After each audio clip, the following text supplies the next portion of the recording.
Hello, everybody. I know I'm late again. I'm sorry. I'm always late. It seems there's always something going on right now. There's like constant emergencies and just stuff is happening. Today, I had to go grocery shopping and that took like twice as long as normally. It's anyway. I'm here now. I'm trying to do this podcast and get it out today because that's kind of the goal. Everybody, if you haven't been here for a live recording, I will. First of all, I'm trying to get these cables sorted out. There's just way too many cables.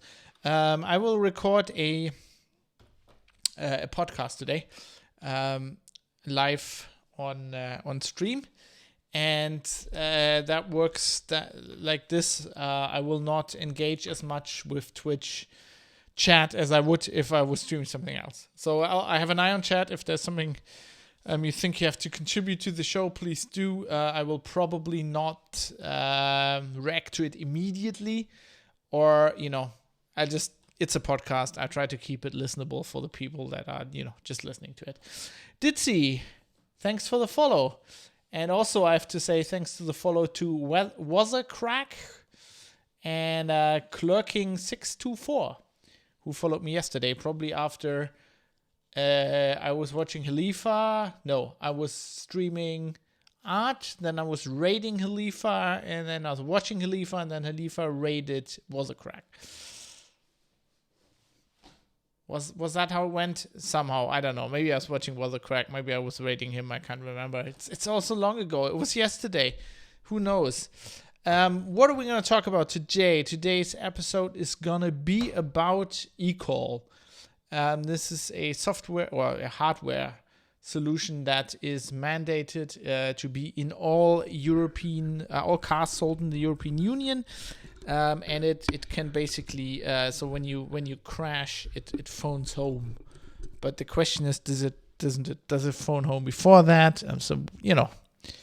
Wait, let me just dial in the microphone here a bit more. There's so many questions about this. This is something I had been planning to do an episode about for almost a year. So basically since the beginning of the show, I've just never got around to it. COVID is a factor. There was always something else going on, and I never had time to research this.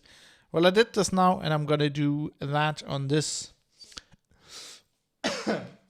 on this episode. And with that, I think we should get into this and start doing this. Let's run some tests here. Let's see if I am recording. Where is that? What? That looks like I'm recording. Let's check my soundboard here.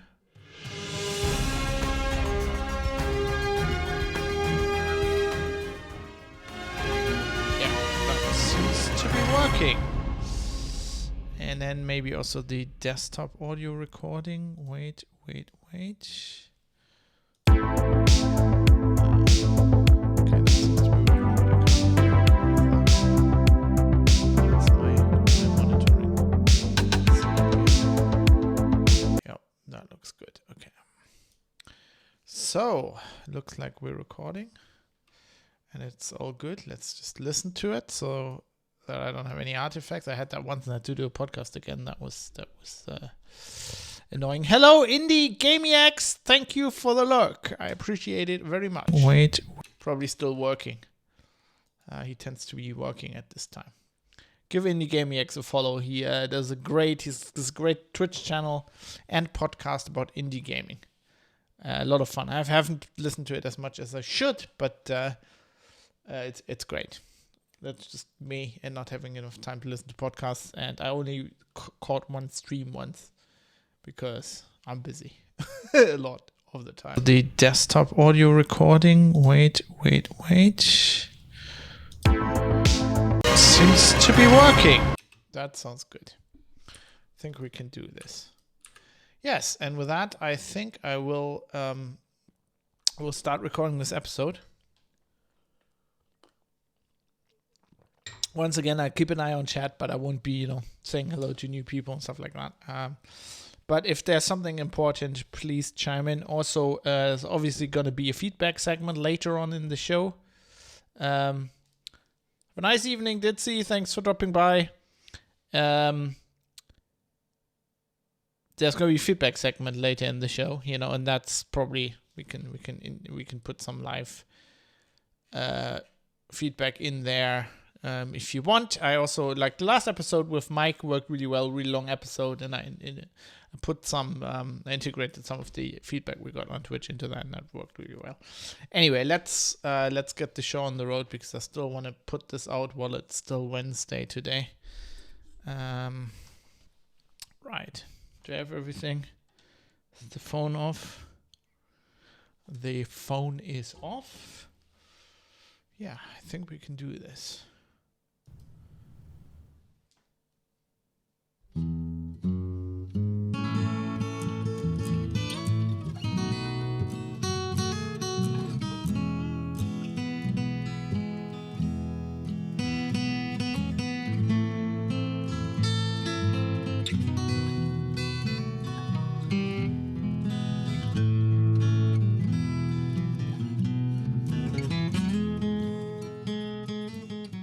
Hello everybody, you're listening to The Private Citizen episode 53 for Wednesday the 27th of January 2021.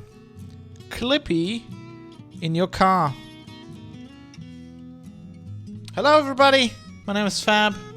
Welcome to The Private Citizen. I'm coming to you live from the cold city of Düsseldorf on the Rhine. And as usual, back on a Wednesday release. Sorry about that last week. It was Sleepy Joe's fault. He just got inaugurated too slowly. And that's my excuse. Today I'm here on my own. Mike is not here. Last week we had this amazing and very long discussion with my friend Mike. Today is more of a normal episode, which is me. Hello, I'm Fab.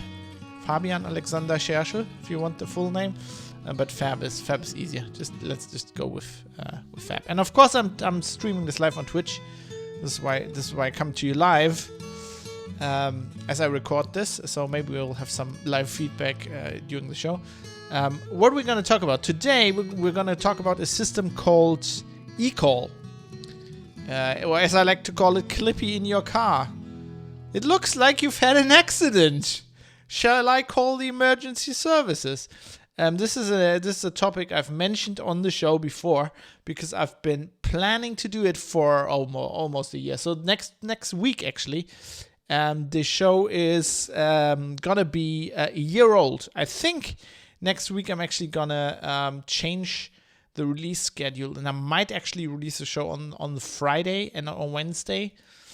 Because if I can, I might do 2 shows, but I don't think that's realistic right now. I've got a lot on my plate, so don't be alarmed if it won't be out by Wednesday. I'll put it out on Friday because then the show will be exactly a year old. I thought that would be kind of cool. Anyway, so I've been planning this for ages. This is a topic I'm very much interested in because I'm interested in cars and I'm interested in car hacking because I write about IT security, and those are fascinating stories. And and so today we're going to talk about eCall, what it is, in which cars have it, what's the problem with it, how do you get it out, how does it relate to similar systems like OnStar and Ford Sync, which you might know if you're listening to this in the UK. Yeah, and then of course we're going to have some feedback and all that good jazz. But before we get into that topic, I want to mention one thing. So I've recently finished playing Cyberpunk 2077, which is a new action RPG from CD Projekt Red, the makers of The Witcher. And it's obviously set in the Cyberpunk universe. I really like it. Anyway, in the game, there is a fictional band that Keanu Reeves' character, Keanu Reeves plays a very important character in the band, Johnny Silverhand, in the game, and he's a lead singer of a band called Samurai. Now, in game, they perform a number of songs. These songs were recorded by the Swedish punk band Refused, and they go by Samurai. You can actually, if you look for Samurai on let's say Spotify, you will find their songs. It's pretty cool. Anyway, they have a song that in the game, which is called A Like Supreme. And I put a link to that in the show notes at privatecitizen.press for all the show notes, all the information I'm going to talk about today. There's a link to the video on YouTube with the song. Now, I want to read out the lyrics of this song because it's a great song and it's very applicable to this show. It's pretty much deals with topics this show is about. So the song's called A Like Supreme. In our willingness to be bought and in our hunger to buy, hear the wish of the oppressed, to at least get oppressed in style. Freedom is slavery, your content sold, your liquid dorsal so profitable. Pay for your pastime, pay to unwind, pay to be born, pay to die. So savage, the new machine, geared to hunt down your privacy. So savage, the new machine, kill it all for a like supreme. So savage, the new machine, geared to hunt down your privacy. So savage, the new machine, kill it all for a like supreme. Here we are now, so entertained. We aim for stupid, means we're We aim for stupid means we're going insane. Conflict is order. There's war and peace. Adjust the language to what they believe. This is very, very applicable to what's going on right now and what I've talked about in previous episodes. Conflict is order. There's war and peace. Adjust the language to what they believe. Friction is power. The distance is from not knowing to knowing this. So Savage, the New Machine, again and again. And then it ends with hunt down your dignity, hunt down, alike supreme, hunt down, self-esteem, hunt it down now. This is a great song. So I think this basically deals, cyberpunk being like the future and corporations and all about cyberspace. And this is about social networks, right? They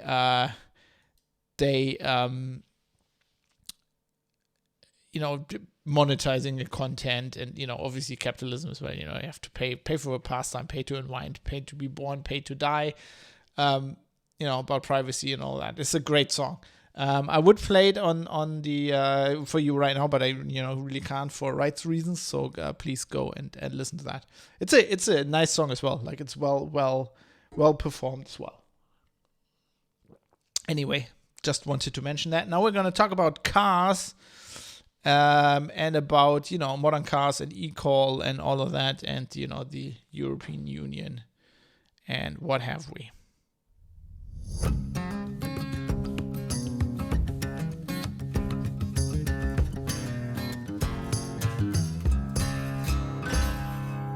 So, what is eCall?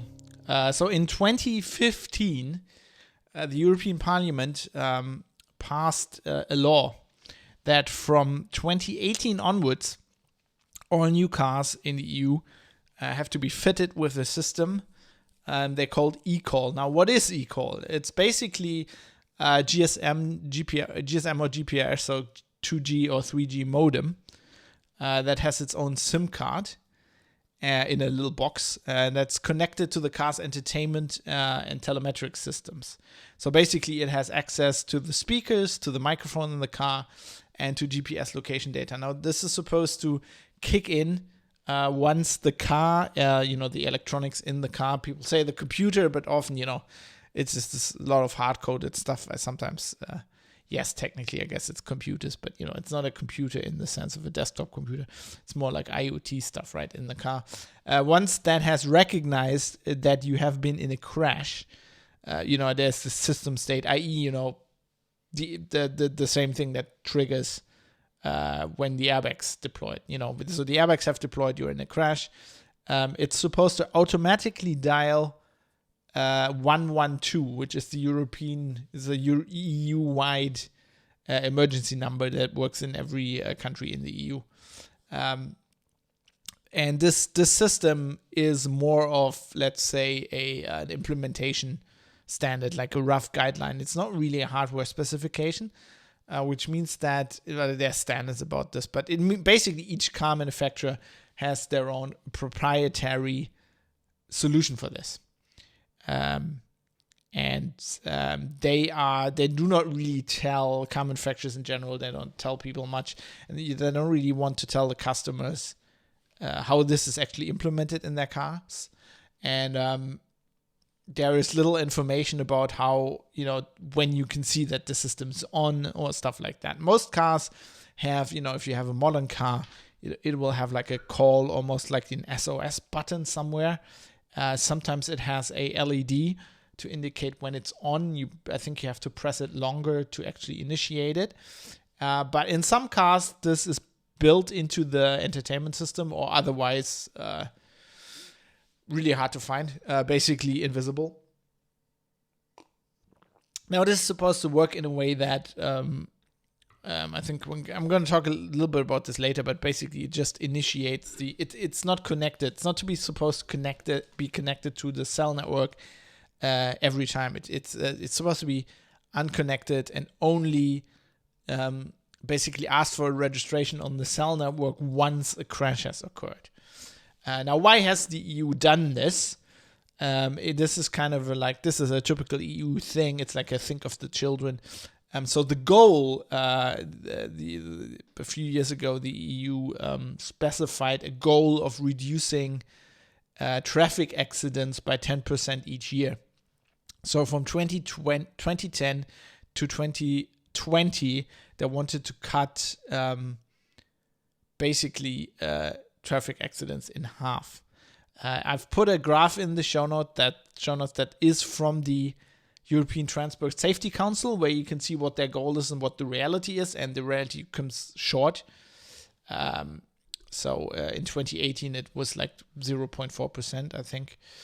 In 2019, it was like 4%. Numbers for 2020 aren't out yet. So we currently stand at, I think, minus 24% since 2010 instead of 50%. I mean, 10% each year is I mean, you hear that and it's widely unrealistic. And one of the reasons maybe why this is unrealistic is that car manufacturers actually are getting around building these systems into their cars. But I'll talk about that later. I'll go into detail on that a little bit later, why that is and how they are doing that.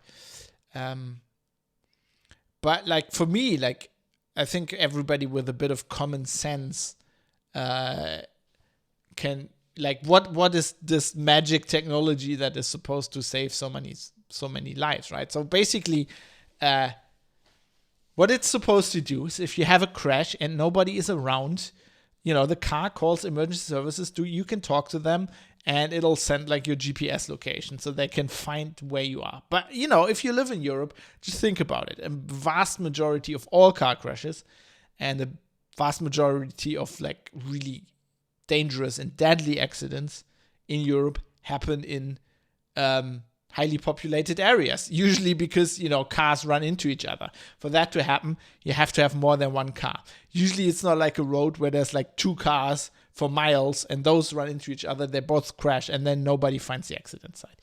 Normally in Europe, especially in places like Germany, if an accident happens, it'll get, especially if it's a dangerous one, it's a big one, with serious injuries, it'll get called in immediately. So in Germany, a lot of accidents happen on the Autobahn, on the motorway. I mean, that'll get called in seconds. There's people everywhere.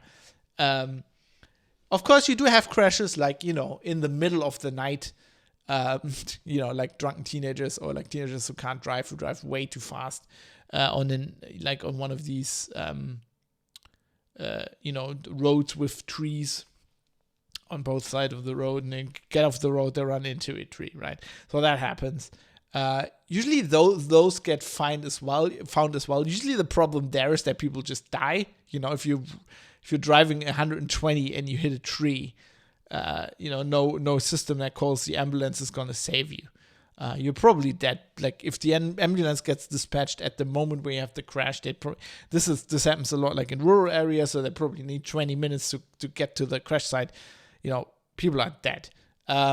So this system is, I mean, it's not a bad idea, but I don't think it's so groundbreaking that it would just save lives. There are certainly areas in Europe where this could be applicable. I've been all over Europe, riding my motorbike all over Europe, in Spain, in Italy, in the Alps, everywhere. But if you're like, in the Pyrenees, basically, there's like roads where there's not that many people around. But even there, I mean, I've never been on a road in Europe where more than 20 minutes passed until I saw another motorist. And I've been in remote mountain areas in southern Europe. I've been in Norway last year, maybe, up in Finland or something, or like in the Slavic countries somewhere in the east, it's sparsely populated. But like even in fucking Brandenburg, with like the less populated area in Germany now, there's people everywhere. So I don't understand how this is. I mean, if you don't look at like the security issues and the privacy issues, and you look at the system, yes, it's probably saving lives. but I don't think it is as unrealistic as the EU claimed when they passed this law. Now they have, I found a paper from, I think this is from 2014, of two people from Finland, Risto Örni and Timo Korhonen. I'm sorry if you're from Finland, that was probably horrible. They did some research, preliminary research, when this standard was, before this was all being passed.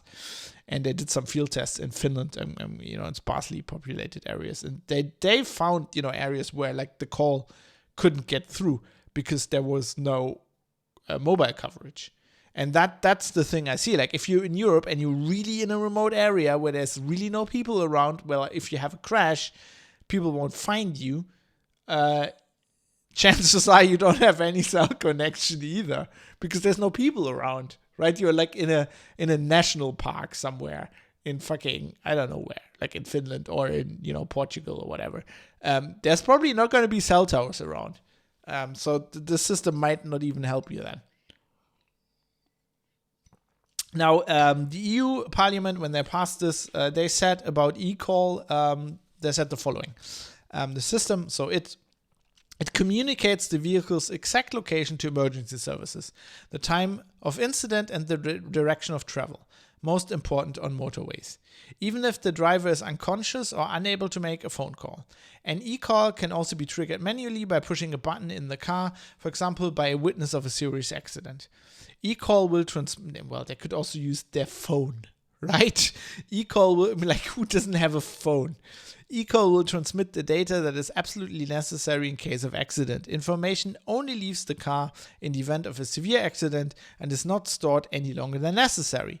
The Commission estimates that once the system is fully implemented, eCall could save hundreds of lives every year and help injured people quicker. Like, I understand, I know people who are like emergency doctors and stuff like that. And I know a few people who are paramedics. I know that with these situations, every second counts. That's just a fact. My experience in this is not so much like car accidents, but, heart attacks and stuff like that. In a heart attack, every second counts. But it's like I'd be okay with this system. So the thing is, they mandated this to be built into every car, and it's on by default. You just and I'll talk about this later. It's really hard to turn off, right? I would be okay if they just built that into any car and it was on by default. And if you didn't want it, if you buy the car, you could just say, I want this disabled, which is what legally I think the situation is, but that's not happening. Then I wouldn't have so much of a problem. But, there's obviously privacy problems with this. I mean, it has access to the phone, like to the microphone in the car.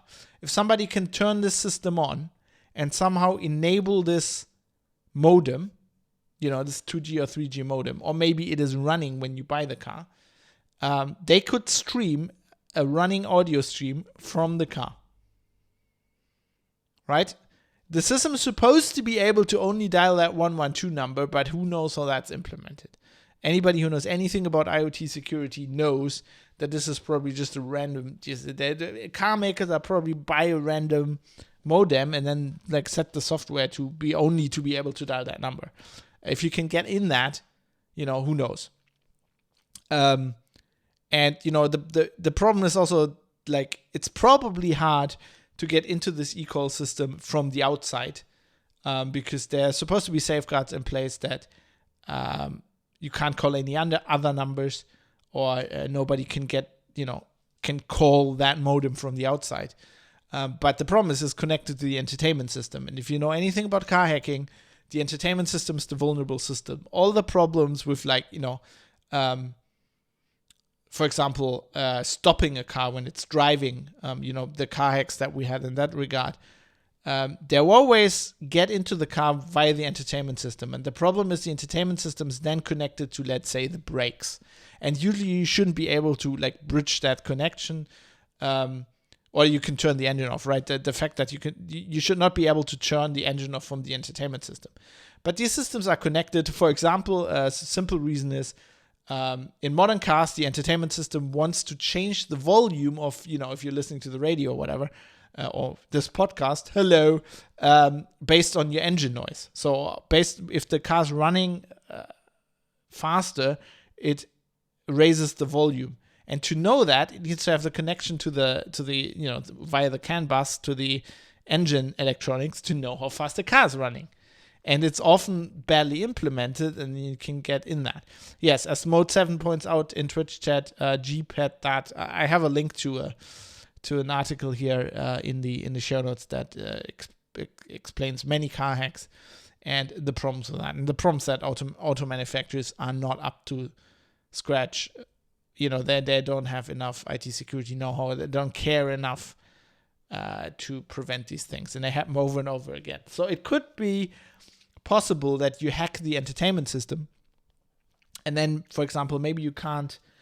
I mean, that would maybe enable you to enable the microphone, right? Because that's tied in because of pairing your phone and stuff like that. But maybe then you can't get the data out. But maybe you can get the eCall system to like call a number of your choice, just call you instead, and then listen in. I did a story, this isn't cars, but it's basically the same thing. I did a story about these child smartwatches a few years ago when I was still working at Heise, that are supposed to be, so they have like this emergency function. They're like child smartwatches that parents can give their kids, and then they can track where they are. And the kid can, in an emergency, like push a button, and the watch calls the parent. But you could hack into the API, and you could actually call that watch. And because it has a microphone, you could call any watch that, like I actually at Heise, I demonstrated this live on video. Of course, I called my watch, but I could have called any other watch. You just call it, and it picks up a call, but the watch doesn't show the user. So the user doesn't know that anything is going on, and you're listening in. You have a live stream of audio from the watch. So that is some of the vulnerabilities that I am afraid of with the system. Now, apparently, there were privacy concerns because when the EU mandated this, they put like a document on their website, which is like a 2-page. It's a joke, but basically they were like, "Oh, we're getting a lot of questions about privacy, and you don't need to fear. You don't need to fear." Oh wait, give me a second here. Where's my voice of this is the voice of authority? This is the EU. You don't need to fear, citizen. The EU is watching out for you. It's basically what they said. So they have this document, right? And it says, the public pan-European 112 eCall in-vehicle system, IVS, remains dormant. That means not connected to the mobile phone networks until a serious accident happens. Therefore, no tracking or transmission of data takes place during normal operation of the system. Only when a serious accident takes place, the information contained in the minimum set of the blah blah blah, the minimum set of data is transmitted to the public safety answering point, PSAP. They fucking EU, they always have like acronyms for everything. The data included in the MSD are those strictly needed by the emergency services to handle the emergency situation and may include the triggering mode, automatic or manual, the vehicle identification number, vehicle type and propulsion, timestamp, vehicle direction, current and previous positions, and number of passengers. These data, I hate it when they use data in plural. This data is transmitted and stored by the PSAP in compliance with the relevant legislation on personal data and consumer protection. PSAP are used to deal with personal data respecting citizens' privacy in the course of their normal operations in accordance with European and national legislation. Shut up, citizen. While in normal operation, I need to fix my show notes that I'm using right now. I'll fix this before they go live, but I have some space issues here. It's copied from a PDF and it had some spaces missing.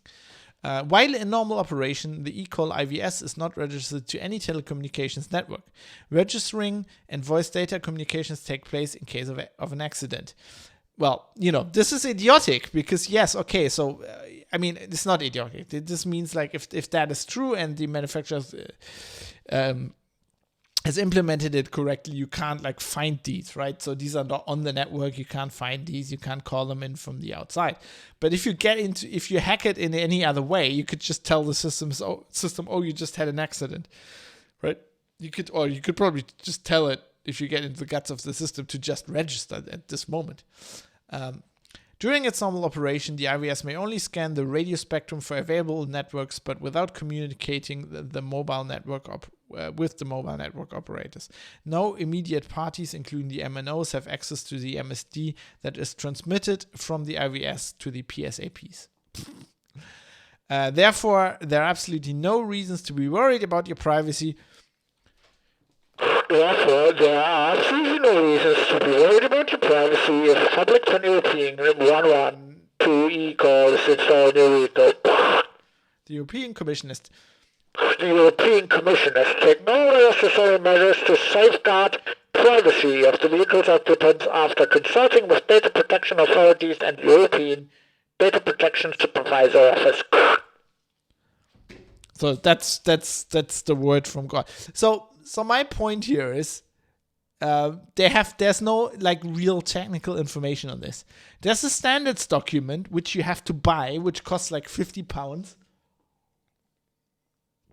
which I can't do right now because I don't have enough money lying around. Oh, Astral C says this affected by GDPR. Yes, it is. They are, of course, it's the EU. They are GDPR compliant. Basically, GDPR comes into effect once this data is transmitted to the PSAP, so the emergency service provider, right? And they, they have to delete that data, like of the crash. I'm guessing after 30 days, it's in there somewhere. They're compliant with that, yes. That is not so much my issue here. My issue is not the system in itself. If it works as advertised, that would be okay. I do have the issue that I would like. If I buy a car, I'm going to get into that in the next segment here, but if I buy a car, I want to decide what kind of software, what kind of systems it uses. Like if I don't, it's like the fucking, we had this discussion in the Discord. It's like this engine turn, the automatic turning the engine off once you stop, right? I personally think that's just that feature doesn't, like in normal operation of most cars, probably doesn't save any petrol.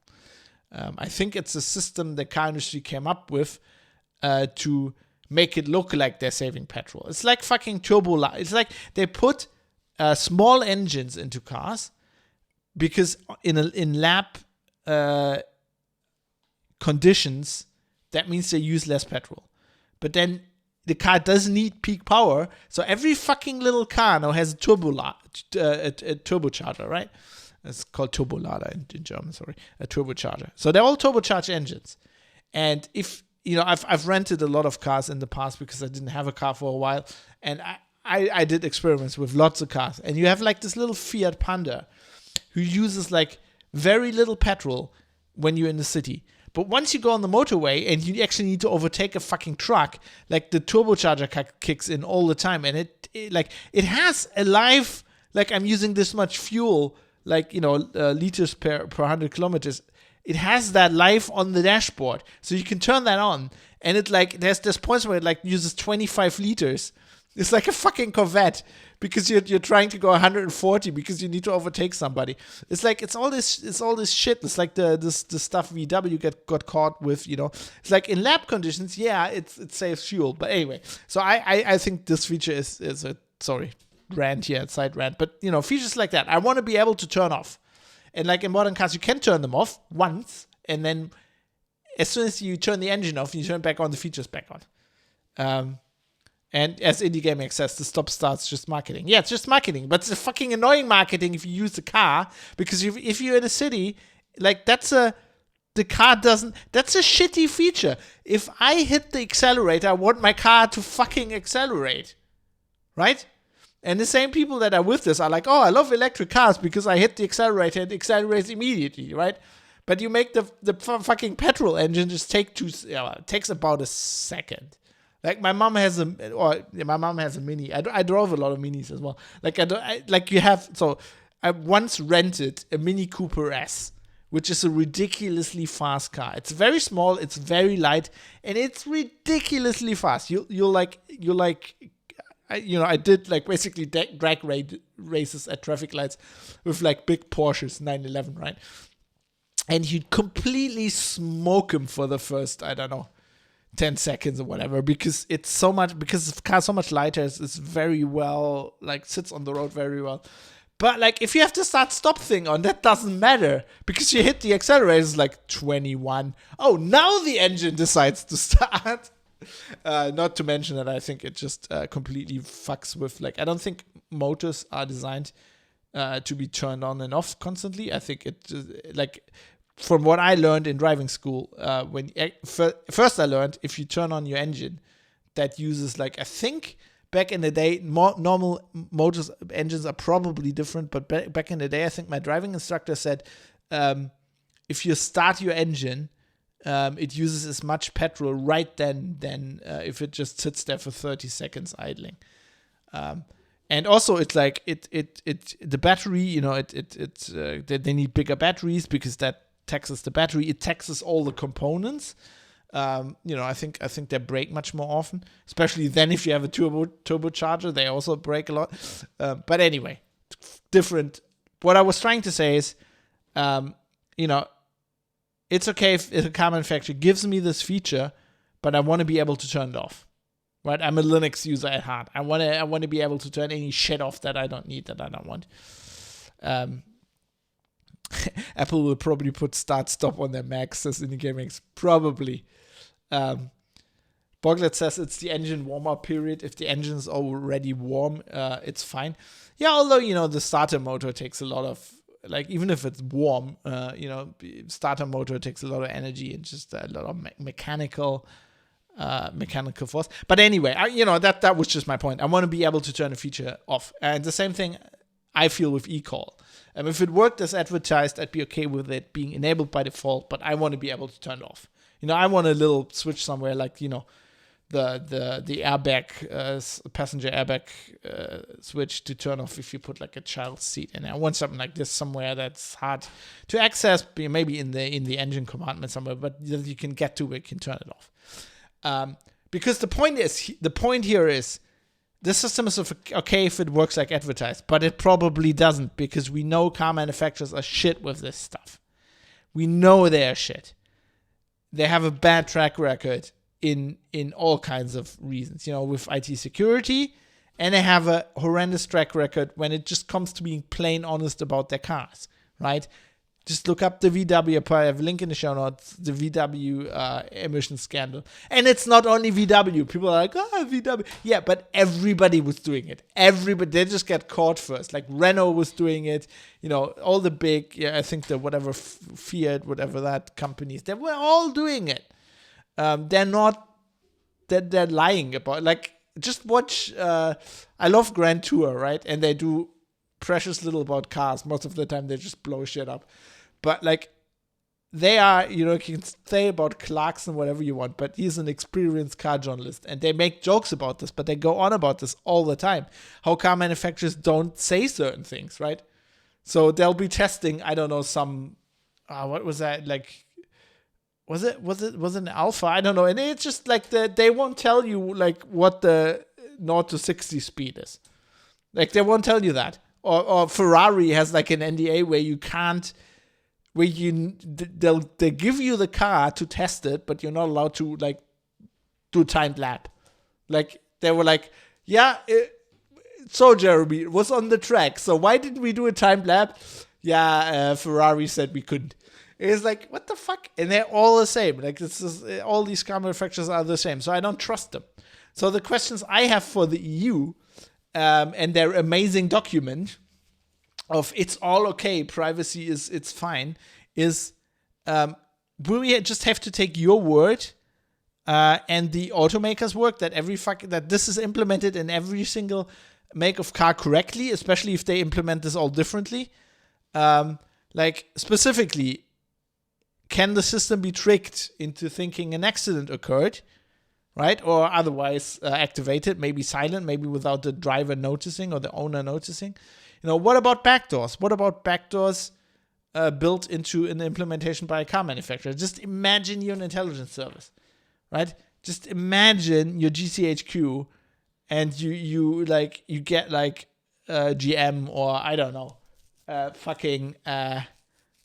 what's Vauxhall, Opel, they're GM, right? Well, anyway, any car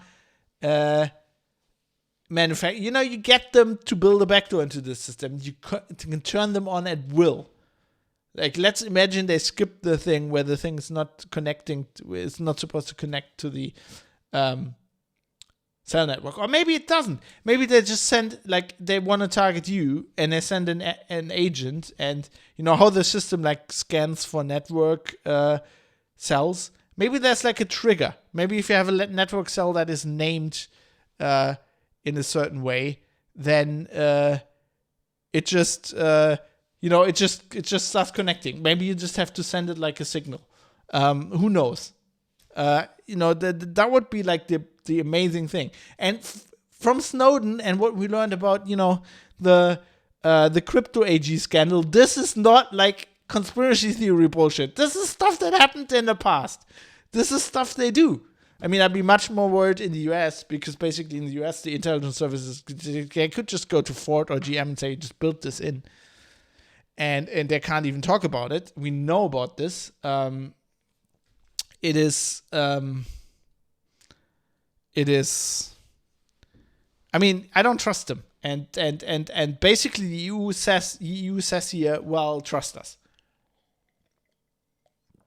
Also, I might trust the EU, but it's idiotic from these EU Parliament people to think the car manufacturers are gonna I don't know. When was the emissions scandal? I just have to look this up. Wait, give me a second. VW. Oh god, I can't spell. Emissions scandal. Because I wonder if this was before this was passed. Yeah, so the emissions scandal was actually after this was passed. So they were like, oh, trust the car manufacturers. And a few months later, this was in April, and I think the scandal was in September. A few months later, like, oh shit, we can't trust the car manufacturers.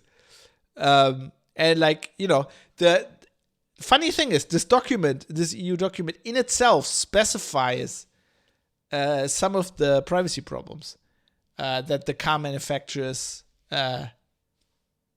they say must address. But we just have to take their word for it. Anyway, I need to take a quick break here. By the way, I want to say thanks Annie Pants for subscribing to the channel. You're helping out. Because of you, I have to take a break now, because I have to put you in. You're not in the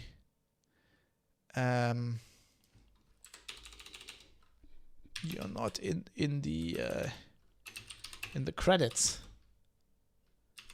Yeah, you are as Butterbeans, I know, but you shall be in the Twitch credits as well, because I need to put I can't learn. I can do that now, but at some point I'll lose it. I can't learn who's the Twitch subscriber and who's also in the credits anyway. So I'm listing that twice because Twitch has different names and whatever. And I don't want the hassle to keep track of it, so I'm doing that now. It's no problem. I love doing that. Anyway, we can seamlessly cut back in here. It's no problem at all. I'm a professional. I can do this. So they say in this document themselves, manufacturers shall ensure that the eCall in-vehicle system is not traceable and is not subject to any tracking before the eCall is triggered. But they don't say how they will ensure this. They say, in the internal memory of the eCall in-vehicle system, retention of previous locations of the vehicle is permitted, but that data must be continuously removed to ensure that only data strictly necessary to specify the current location and the direction of travel are retained. This data must not be available outside the in-vehicle system to any entities before the e-call is triggered. Now, how do I check that this data is being removed? What if it isn't? Right? What if the data is available and it's available over the CAN bus, and like any mechanic can plug that in and basically know where I've been for the last year with this car? They say privacy enhancing technologies shall be embedded in the in-vehicle e-call system in order to provide e-call users with the appropriate level of privacy protection, as well as the necessary safeguards to prevent surveillance and misuse. Okay, that's nice. So what are those magic privacy enhancing technologies? They don't say that, right? And as I said, links in the show notes, track records for, automotive safety are horrible. And these people continue, they have a track record. All of these manufacturers pretty much have a track record lying about how their product works. So I don't trust them. I don't trust them, that the manufacturers, I'm gesticulating wildly. Like an Italian racing car driver. What are these EU people doing? I don't believe it. Sorry if you're Italian. So I don't trust them that they're doing this correctly, and I don't trust the EU to have effective checks in place to ensure this. Because we know that car manufacturers cannot be trusted to implement systems like this safely, and we know that the EU doesn't have systems in place to check on car manufacturers. So that's pretty much about eCall and why I don't trust it. Now let's look at eCall, the system in the real world.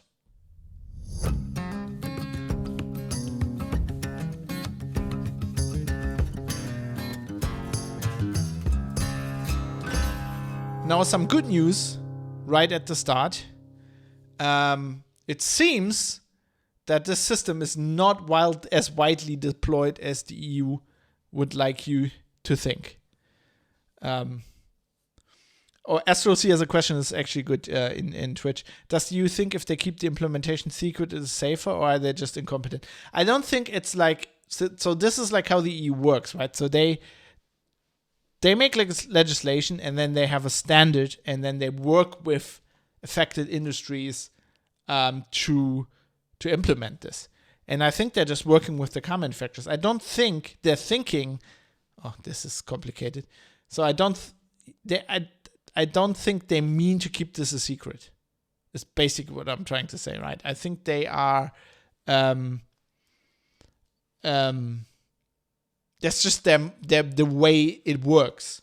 And they work with companies all the time. So they trust these companies in certain ways. And I don't trust them in other ways, but they work with them, and they don't feel like this needs to be something that all the public needs to know.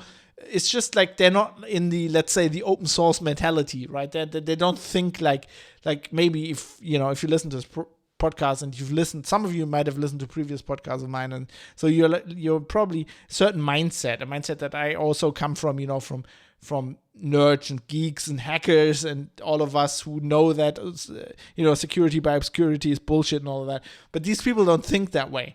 So I think it's a combination of both. I think they are they're a little bit incompetent. They don't know what they're doing. Like, this is my issue with these kinds of this is what the EU tends to do. But it's also, I need to point this out in case people misunderstand this. This is not I'm not criticizing and I'm not ragging on the EU per se. This is a problem with government. And it's not an EU problem. We learned in recent times, that the UK got out of the EU because out of regulations like this, supposedly, and the safety first in the EU, something that I've criticized as well. But we learned, with COVID, with the whole thing that's happening. I mean, they were out of the EU. And they were criticizing the EU for all these rules and all of that. As soon as COVID happens, every country did the same thing. Like the UK did the same. They're doing the same rules, and rules that are also based like this, right? These are politicians who listen to experts who don't really understand they don't understand the subject matter. They listen to experts and then try to implement something. The problem is they don't listen to enough experts and they don't know how science works. They think, okay, we need to get somebody in the field who knows what they're doing, right? We trust this person because reason. He's been shown in the past that whatever. So they trust this guy, and then they take this guy, and then this guy says something, and then they say, oh yeah, he's right, we need to implement that, right? They don't understand that science has lots of voices, that people might disagree, that sometimes you don't have a consensus, sometimes you have to hear other voices. They don't understand this. But we learned that this is not an EU problem. Like the US did the same thing with COVID. And the US does the same kind of legislation that sometimes isn't based on reality as well, especially in California. Some of that privacy legislation, stuff like that. Some of the tech legislation, right? Some of the stuff when they go, social networks are not a monopoly. Yes, they're not a monopoly in the actual old-fashioned sense of the word, but you don't understand the internet. You don't know how it works. Or another example is I've talked about this back on Linux Outlaws. I've ranted about this a lot. Net neutrality, that the whole idea of net neutrality they had in the US and that the tech press had in the US was, like most of the tech press, was completely ludicrous, right? There is no net neutrality. There is no, the infrastructure is holy and nobody shall control the infrastructure, right? The infrastructure of the internet is made up out of networks that belong to people. And some people have more networks than others, or they are situated in certain ways. So there's peering going on, right? These companies are basically, instead of paying each other for traffic all the time, they're kind of balancing the sheets. But yes, they are paying each other for using their networks. So there is no ideal of, the network is free and we can all use the internet. Somebody laid the fucking pipe, right? And they spent millions and millions and millions of dollars and they want to get their money back. And it is not fair if you're Netflix and you're suddenly everybody's using your service and you're using somebody else's network who's paid to put the infrastructure in and is now basically getting ass raped by you because you're suddenly 80% of the traffic of the internet, right? It doesn't work like that, and they don't understand that. And then they get an expert, or they get Cory Doctorow, and Cory Doctorow's, the internet belongs to everybody, and if nobody should pay for anything. And then they implement something, they put a law out that is, in this case, they didn't, and then they got criticized for it. But you know what I mean. It's like that is how these policies are made, and it's often they're not close enough to reality. And I think this is kind of the same way. But anyway, I was just talking about how eCall is not as widely deployed as you would think. With it being, since 2018, it has to be in every new car that is sold in the EU. But it turns out that the manufacturers are basically shirking this by using an old trick. Because if you look at it, since this requirement came into effect, just about 30 different car types with eCall have been approved in the EU. But in that time, this is like, so that was 2018, so it's like almost 3 years now. Many more car models were approved. And basically what the manufacturers are doing, they're using a loophole in the EU's type approval system for cars or general motor vehicles that's been around for a long time. So they're not registering new car models as separate vehicles. They're reusing existing type approvals when they can do that. And this is something, they don't really do that generally because they avoid eCall. They can just avoid eCall as well. It saves them just a lot of money because if you do that, you don't have to go through the same approval process and it's expensive. It's kind of what Boeing did with the airline industry is different, but it's kind of the same thing. What Boeing did with the 737 MAX, where they basically said, it's just the 737 NG with a little bit of changes, and then they didn't have to do training for all the pilots and all the certification was cheaper, but basically that's what caused those crashes in the end. These car manufacturers doing the same thing. So as far as I understand it, this means let's take Volkswagen as an example. So if they, let's say, if they released the Volkswagen ID3 this year, which is this new electric car, that would be a completely new car. So that would be a new type. They need a new type approval for that. But if they release a new Golf, right, which they do almost every year now, then they wouldn't do that typically. They would use the previous generation's type approval and just say, well, it has these small changes. And then they wouldn't have to build eCall in it, because the Golf this type approval is based on, when they registered that, was at the time when you didn't have to build eCall. So they have to build eCall in the ID3, but not into the new Golf. This is just a random example. I don't know if that's the case. The new Golf might have eCall. It's just something, I came up with. And because most cars, just think about it. When do car manufacturers actually release a new car with a new name, right? That doesn't happen often. Mostly they're like updates of previous models, and they're like so you have the Fiat 500, and then they have the XL or whatever, bigger one, and then they probably reuse that same type approval for this kind of stuff. So there's actually not that many cars that actually have eCall in there. It's not all the new cars, because it costs money, right? They have to build a little box in it. They have to have a modem. You have to pay for the SIM card. You have to engineer that. You have to put it in. So whenever they can, car manufacturers, being companies like any other, they always want to save money. They just don't do that. Just quickly back to net neutrality. Mode 7 is saying, as far as net neutrality, as I understand it, they're just saying that Netflix can't pay ISP to have priority over another service or type of traffic. It's to say that everybody gets treated the same. Right, but that's completely unrealistic. If you know how an ISP works, ISP do that all the time. This has been happening for decades. This has been happening before Netflix was around. It's quality of service. That's what an ISP does. So an ISP has limited bandwidth, especially like back in the day when I actually worked for an ISP. It was always copper. The problem was always the copper. Like we didn't have fiber everywhere, so it was copper. And you have a limited bandwidth. And then you prioritize certain traffic.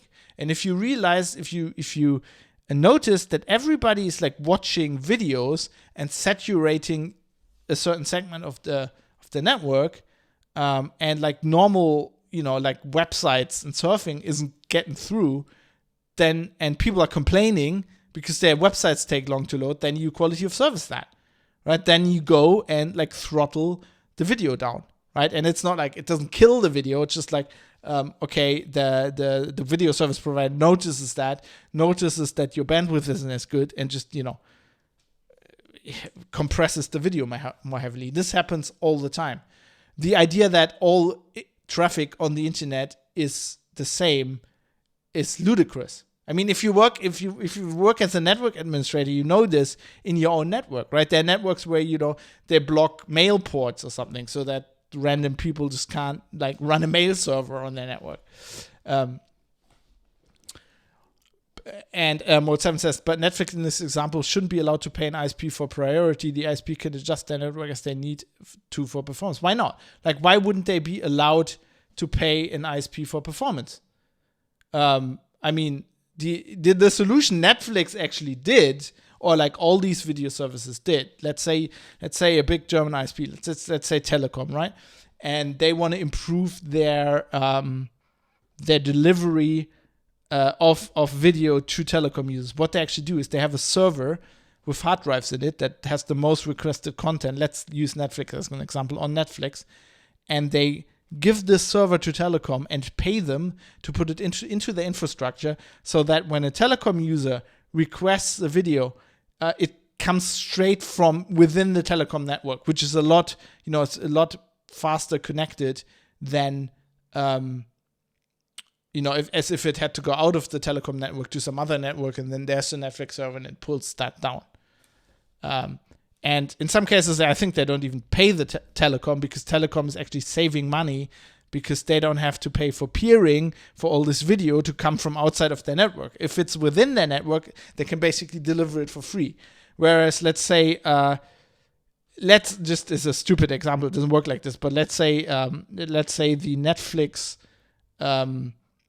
server was on a Vodafone network and all the telecom users were using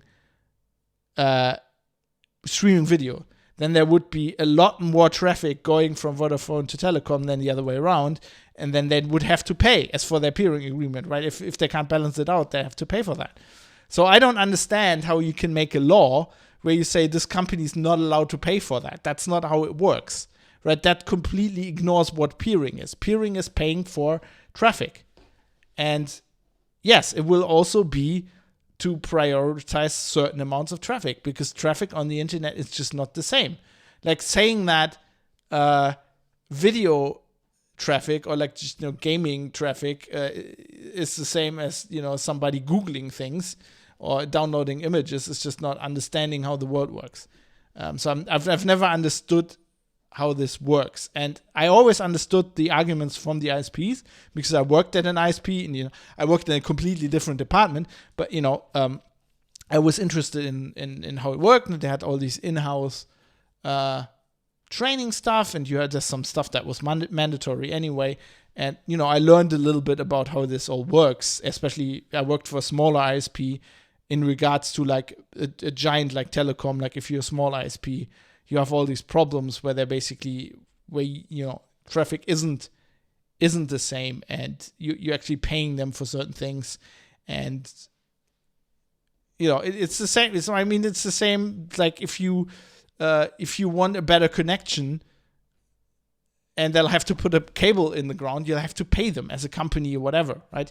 You can pay telecom and say I want a better connection, right? There is no, and then you might even be, or you might put your own connection in, and then you can regulate what goes over that because it's yours. So I've never understood this. Everything is the same, and all the traffic is the same. Like that, if that was true, if they couldn't pay you for this certain traffic, then your ISP wouldn't be allowed to just like filter certain amounts of traffic out, right? They can just QoS you if they want to. Like if they're saying if you're on a consumer connection and you're doing things they deem to be not like what every consumer does, right? Say you run a server or something and you copying lots of traffic around, they can just cancel your account, or they can throttle certain amount of traffic. And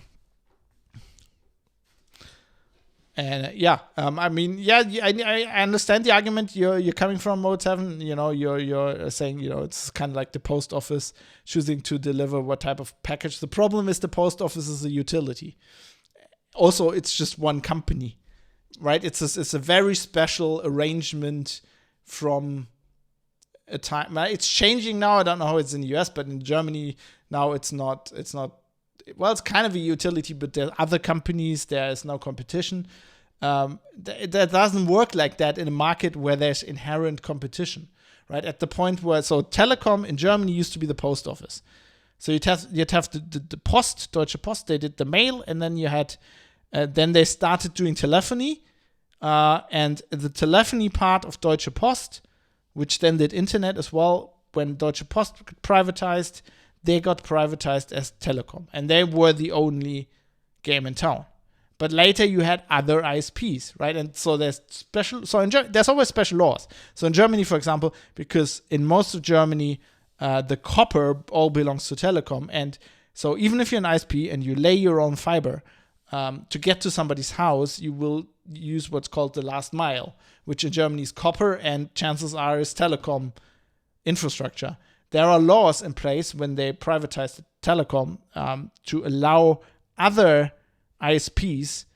So telecom must allow other ISPs to use that last mile. And there's special rules about this. So yeah, it's all about that. But that doesn't mean that if you're an ISP and you're using telecom's last mile and you're using their infrastructure, that doesn't mean they can't QoS you if like one of your customers is doing weird shit and degrading the network for everybody else. There's no laws about the fact that ISP is not allowed to do that. And I don't understand why you can't pay. I mean, if you wanted to, you can't pay telecom to have faster service for your, if you're an ISP and you're using the last mile, and you're saying, well, we need more bandwidth, right? And I want to pay you, telecom, for our customers to have more bandwidth. Like, why can't you do that? I mean, I'd see a problem. That'd be anti-competitive problems. If you can do that, and then they just take that bandwidth away from another ISP, right? And they just throttle all the other people because you're paying. I understand the argument that would probably be a problem. And that would probably also be illegal. But like, if you're just paying them to put another pipe in, let's say, and they basically, you're paying them to upgrade their infrastructure, which you can do because it's their infrastructure. I've never seen the problem in this. But anyway, so that's kind of the what I was just trying to say with this. Yeah, you're arguing it from the opposite end. I mean, I understand the argument. Well, I understand what the argument is. I've never understood how you can have that point of view. I always thought that a lot of the people who argued this argument, especially politicians, didn't understand how it works because they just don't know why. Like, a lot of these people seem to actually think that, it's just like a public cable in the ground and everybody can use it. They didn't realize that there's actually people paying millions and millions of dollars or euro dollars. Let's use cyberpunk, euro dollars, to dig up the road and put like cable in, which is fucking expensive. But anyway, I feel like that is how this kind of this kind of legislation comes to pass. With this e-call, probably something we can agree on. I don't think the people making these laws understand IT security, right? They think if we create a system and if we think about the privacy impact, right, and if we do this correctly and then we make laws requiring the manufacturers to follow these security guidelines and follow these privacy guidelines, then that will be okay. The system will be safe to use. But we know from myriad examples in the field of information security that is not how it works. That even companies that are legally required to do something, make something secure, won't do that. They cut corners, whatever, and they always have excuses. And, and then some of them get sued, and then it slowly gets better. But the idea that you can just make a law and say this is all safe is somewhat idiotic. And it is dumb because the only thing they need to do is enable you to turn it off, which they really don't. But we'll get to that in the next segment here. So another reason I found this interesting, I just read this while I was researching this. So another reason the car manufacturers basically don't want to build these e-call boxes into their cars is that by definition they use 2, 3, and 3G networks. Now the problem is to call the emergency numbers. Now the problem is these are going away. I don't know about other countries, but in Germany, 2G will probably stay around for the foreseeable future as a fallback because 3G is totally being phased out. So there are 3 network operators in Germany. 2 of them are going to phase out 3G this year, 2021. And the other one, I think Vodafone, is going to do it within 2022. And in other countries, even 2G is on the chopping block because basically what they want to do is they want to reuse those frequencies, right? Because we have 5G, 6G, whatever.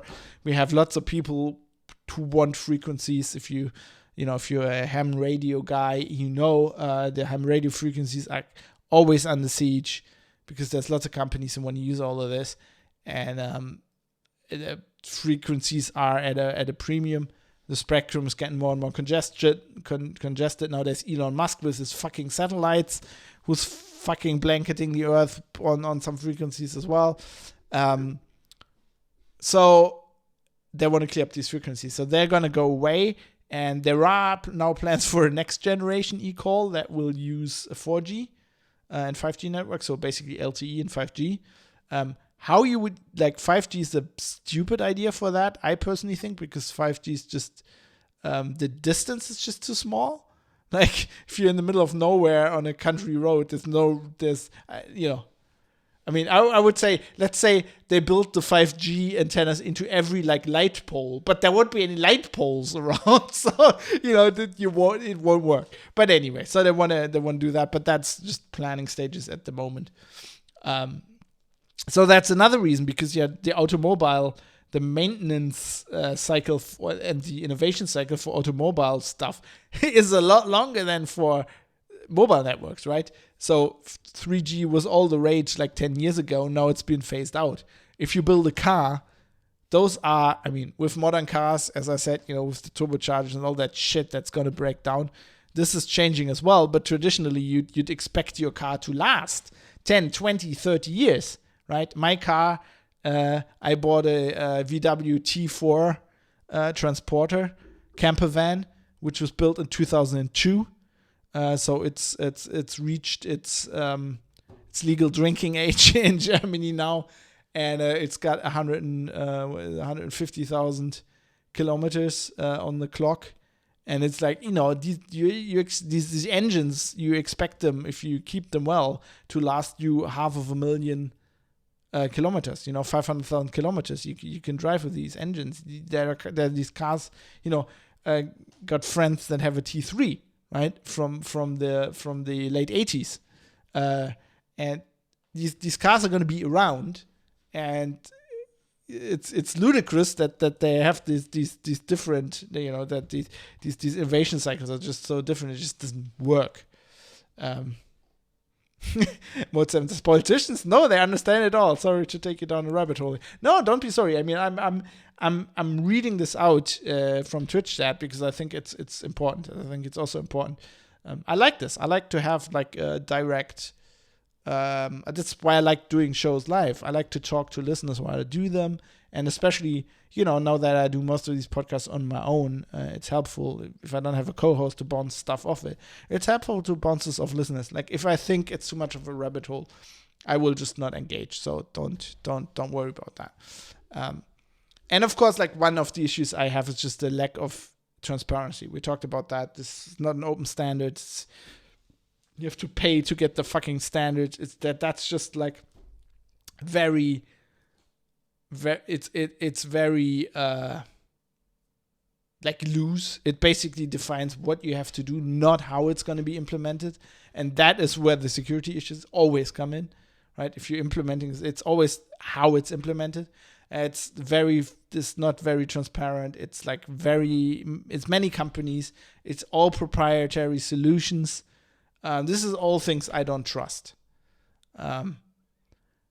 So basically, the only safe way, as far as I can understand right now, to be sure, like a lot of the time, you don't even know if your car has eCall, right? The only way to find out is basically when you're already at the dealer and you're looking at the car and you're basically looking, does it have like an SOS switch, right? But even then, sometimes it's hard to find out. Sometimes it's integrated. They won't tell you about it.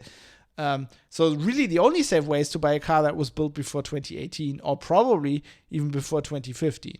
That would be like completely sure. Like I'm pretty sure my T4 doesn't have anything like this.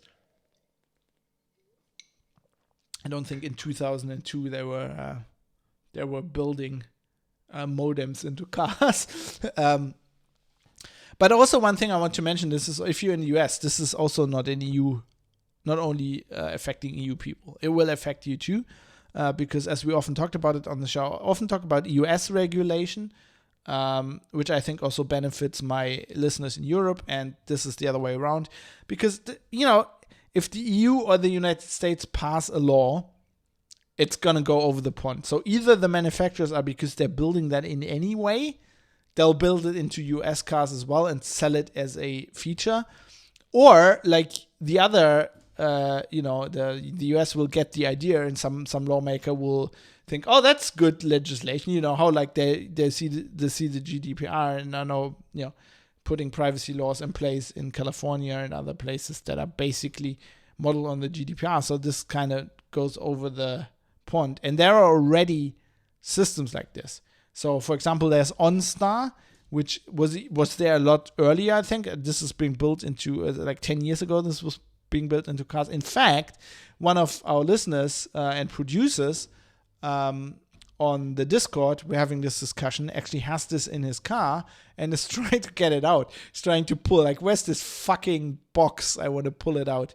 And then, even worse, I think, is Ford Sync, which, you know, if you years ago listened to the Twit network, Leo was always going on about his Mustang with his great Ford Sync, which is like a Microsoft, I think. Wasn't it a Microsoft collaboration for a while? I don't know if it still is.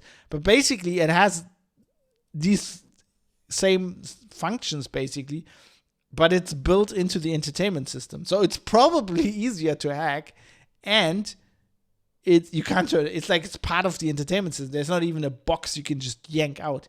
It has that anyway. Yes, Mode 7 says RMS. Richard Stallman has a friend who has a Nissan Leaf, the ugliest car in the world. Maybe the Juke. The Juke is also very but the Leaf, God, that first version, like I was still at Heise, they were test driving it. I saw that in the parking lot, and I'm like, what the fuck is that? That car looks like the turd. Anyway, he worked out how to disconnect the cellular antenna. We're gonna talk about that in the segment that's coming up, which is also somebody who also mentions RMS, who has an interest in these topics apparently. So why not? Let's get into that segment.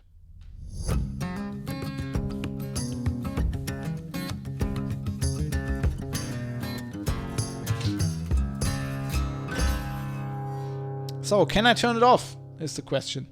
I found this blog post by a guy called Fernando Negro, who calls himself just a blogger, who's blogged about this in 2018, and which is interesting. There's not much on this topic for like basically the perfect spyware being in every car that's sold in the EU. There's not many people writing about this.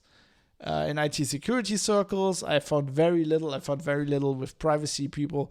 But anyway, Fernando was interested in this also because of RMS, because RMS is also interested in this, and this is I think he's an open source guy. Fernando is not RMS. RMS is a free software guy. I don't want him yelling at me.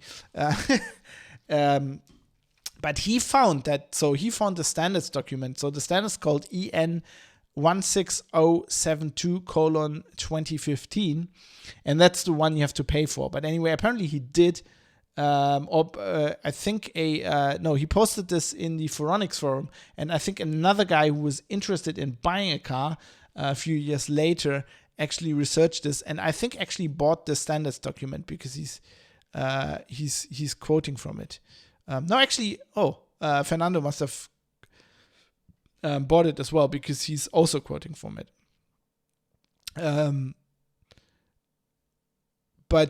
So basically what he writes in his blog post is that the standard, in the standard it says that the system can be shut off by the manufacturer.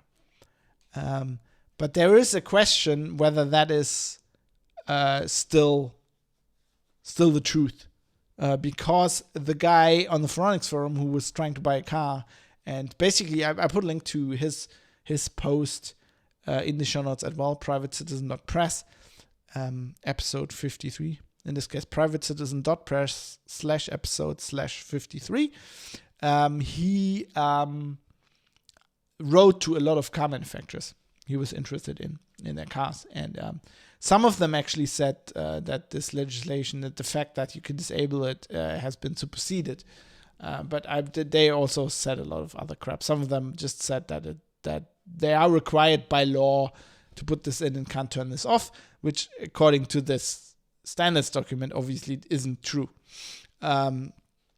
So they claim often when you want to buy a car and you tell them I don't want this e-call system and I've read that it can be turned off, they say we can't do that, and they say that law prohibits them from turning the system off, which I don't think is true, because I mean the EU legislation is just governing manufacturers. The EU legislation says manufacturers have to build it in if they want to sell the car in the EU. right? It does not say that the system has to work or be turned on or whatever for the car to be road legal. And I think in the EU with consumer rights, I feel like that the consumer would have the right to control what the product they have purchased and own does. Also, I'm only aware of the German road safety code, but that certainly doesn't say that a car has to be fitted with such a device, because it couldn't, because otherwise I wouldn't be allowed to drive my T4, right, or some old car, right? So basically, the EU's way is to regulate this for new cars, but that doesn't make it illegal. If I mean, the guy in the forum calls that, this is the thing Mode 7 said about as well with RMS. The guy in the forum called this the crowbar solution. You can just yank the modem out, right? Or cut its power supply, or destroy its antennas, or wrap it in tinfoil, whatever. Right? And that wouldn't be illegal, right? As far as I understand, that wouldn't be illegal. These manufacturers say it would be illegal for them to turn it off, but I think they're just lying. I think they just don't want to turn it off. I think they want to err on the side of caution so they don't get sued or don't get bad press or whatever. So I mean, if you buy a car, like if you have no other option, right? If you want a certain car and that has eCall, or if you already own such a car and you're now thinking, shit, I want to turn this off. Like, what are your options? I mean, you can try to find that thing and kill it, but the problem is, there's very little documentation about this. There's next to nothing from car manufacturers. There's very little from the community as to where to find this, right? If you know a car hacker, they can probably find it, but like it could be anywhere. Like it could be embedded in the entertainment system. Who the fuck knows? Bocklet asks, does it come with a SIM card? Yes, it comes with a SIM card. It has a SIM card. Apparently, as the EU says, it's not registering. It's only registering when you crash. Then it registers the SIM card through an automatic process, kind of like your mobile phone does these days. And it's registered with a provider that has a network where the crash was. And then it starts making a call. But it is apparently probing for networks. So you could probably, if you have the right equipment, you could probably detect that. The problem is, do you know? So I'd be thinking, let's say a modern BMW, right? A modern BMW has that antenna at the top, and that antenna, as far as I know, is like the radio antenna, but it's also the the little shark fin, right? But it's also the antenna for the in-car entertainment system, which has some features. You can upgrade it so that has a modem and it can pull some data, like it can update the maps over that and probably update the car's firmware. And I think there are some where you can also hook your telephone up to that, so it uses that antenna. I don't really know how that works, but that has a cell antenna in there, right? Even if you're not using those features, and the car that you have has that turned off, it's probably still built in, right? Even if you don't buy that package, it's disabled. And I would think that in such a car, this eCall system would use that antenna, right? It's probably connected with some wire somewhere in there. Bogler says, I think you can do emergency calls without a SIM card. Yes, I think you can, but this definitely has a SIM card. Every documentation I read about this is it has a SIM card. I also don't know if the SIM cardless emergency calls work European-wide, and I don't think they work for that 112 number. They might work if you're in a country where that is the default emergency number. And yes, of course, in the US you can, but the system definitely has a SIM card. But you raise a point, right? Would it be able to communicate without the SIM card as well? Right, so just taking the SIM card out, there's somebody on the Phoronix forum, because they're, of course, they're hardcore open source hackers. They're like RMS disciples. They're like, oh, taking the SIM card out isn't disabling it. We need to take the crowbar to it. So it'll probably be hard to disable that. It might be hard to get it out. Like if it's integrated, who knows? I, for one, decided a while ago for this and other reasons, like the start-stop thing, to basically never buy a new car again. I think like is a definite option that not enough people think about because we're all in this consumer loop and we all want the newest, shiniest thing. Is just buying a used car, which I think generally look better these days. They don't patronize you with all these electronic Clippy helpers, Oh, I think you should switch gears, right? I'm like, I'm in a city and I'm like going about 45 kilometers per hour towards a traffic light that is going red in third gear, and the car says, oh, shift to fourth gear, right? No, I'm about to brake. You're dumb. You're idiotic. You're not helping. Hello, it looks like you want to shift into fourth gear. It looks like you're writing a letter. Fuck off. So they don't have that. I think they're generally easier to repair. Anybody can, my car, anybody can repair that. I don't have to go to a specialist VW. They don't need any specialist. Oh, I need this computer and this attachment, and I need to read out the engine diagnostic, and it's all proprietary. So that's a bonus. I also like, this is something I've decided to do last year, and it's one of my kind of resolutions that was originally a New Year's resolution that I'm just carrying on. I'm trying for myself to be kinder to the planet, but not in these ways that everybody says you should do. I'm trying to be logical about it and think about it. And one of my things is I try to use things that are there already. I like buying a used car and keeping. I have to spend money. I have to repair it. That's all part of the thing. But I'm doing that, and I'm using something that was already built. It was built, the energy was expended, the resources were expended, but it still works, right? Instead of going, I spent 800 euros on getting a new clutch recently, right? And you're like, oh my God, this car's probably not worth this anymore. Let's throw it away, get the bonus you get from the German government for throwing a car away and get a new car. I don't like that. I don't, that car needs to be produced.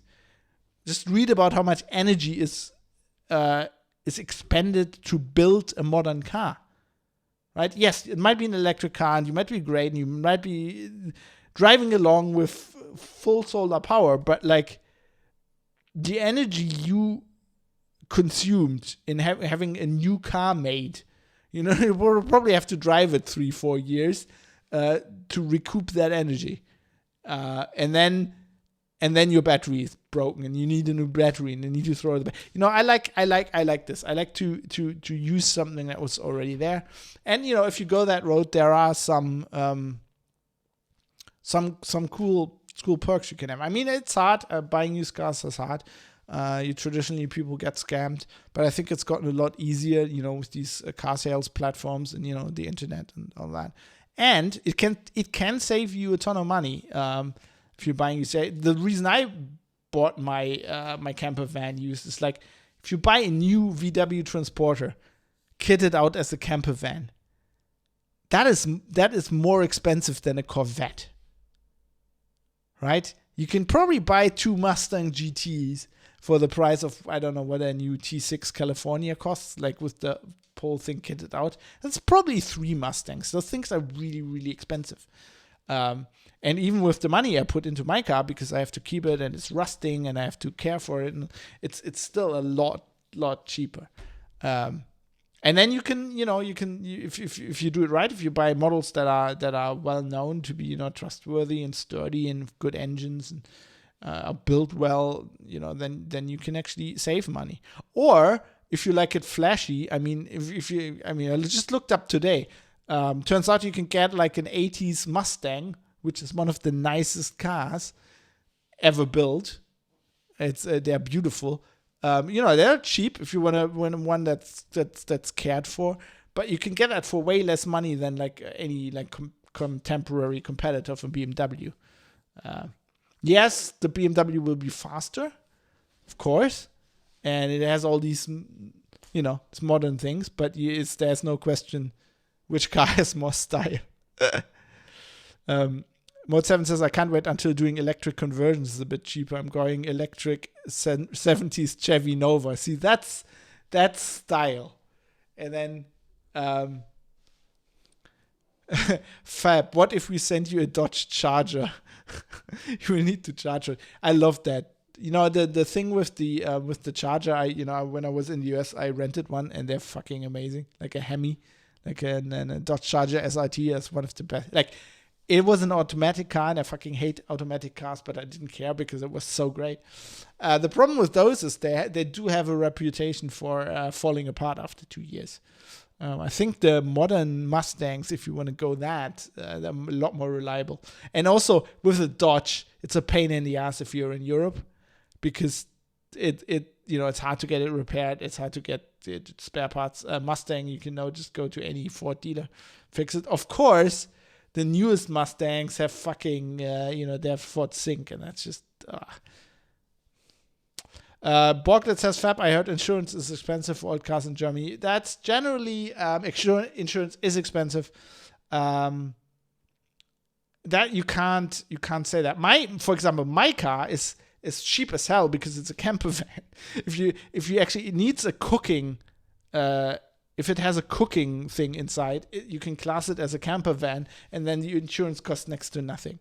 There's so weird things. Generally in Germany, I think it's the same everywhere.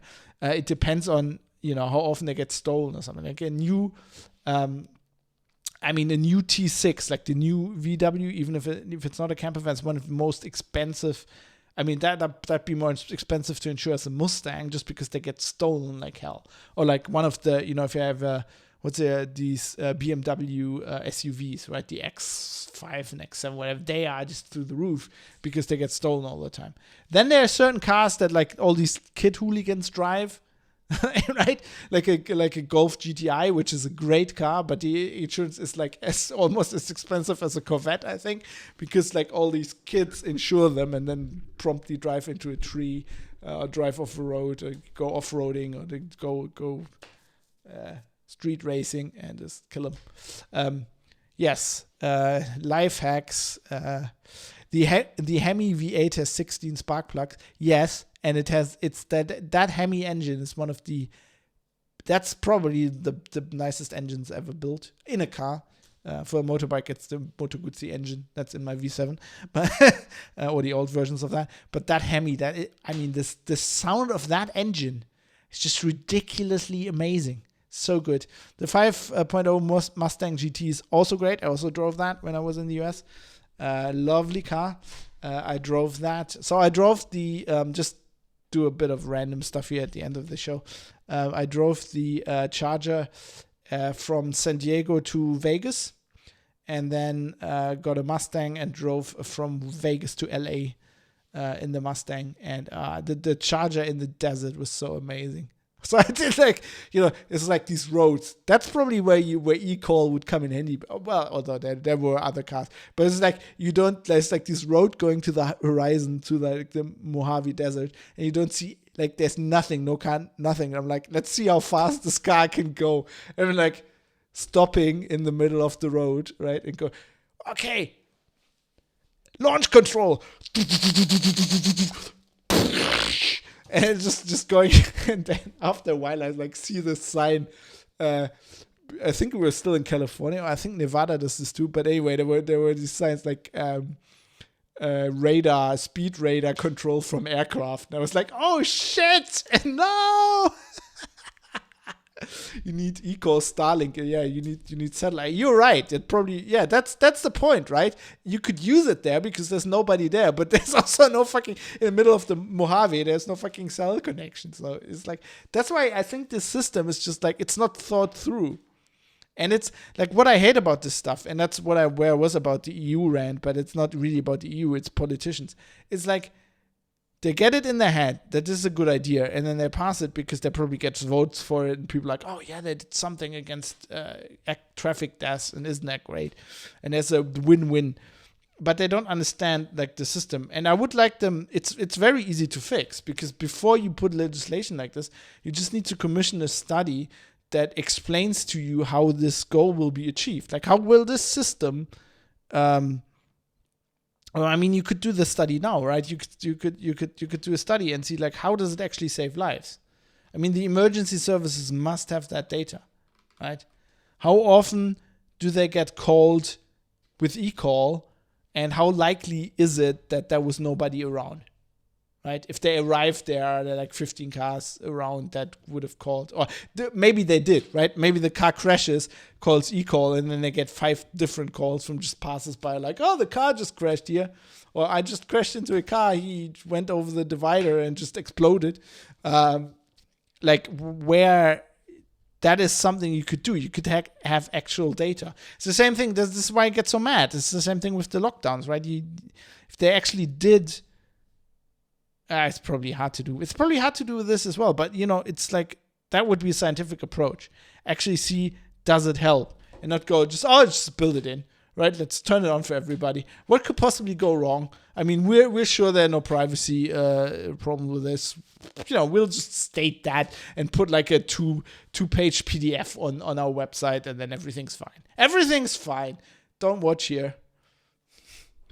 I mean, it's that drives me insane. Anyway, I'll be buying used cars. I like that. My motorbike, for example, was built in 2013. I bought it in 2014, and it's now falling apart. I did over almost 75,000 kilometers on it now, and that's just like Guzzi's are not built for this kind of endurance. And so the transmission fell apart last year. I spent thousands of euros on that. And, now it's like got electrical problems. Now I have to fix that. But I'm doing that. Other people would probably go, well, it's not worth it. The bike was like, I think I bought it for 7,800 euros new. New, like 1 year old. It was like some people had like did some test drives with it. It's like one of these things, typical. It's in a bike shop all year. People, test ride it, don't buy it, and then in the winter they sell it off because they don't want to take up inventory space over the winter. Nobody buys it in the winter, and you get a deal, you buy it, it's basically new. And now it starts falling apart. And other people would go, well, it wasn't that expensive. Like, it's not worth putting 3,000 euros into repairs. Just let's get a new bike, and then you can ride that for the next 10 years. And lots of people do that. Like my parents used to do that. They used, not with bikes, but they used to constantly buy new cars. And everybody would do that. Everybody's like the status symbol, right? Everybody would have their new Mercedes, whatever. My parents never bought cars like that, but always bought French cars or Mitsubishis or something sensible. Sometimes not so sensible is in lots of horsepower, but generally, not the expensive where just the brand name is the thing you pay for. But I don't like that. I don't want to be that way. I'm trying to be considerate and to think about these things, and I think it's worth fixing things. Maybe that's like, the Linux nerd in me, or the computer nerd, where you're like, I'm not throwing this away, I'm fixing this.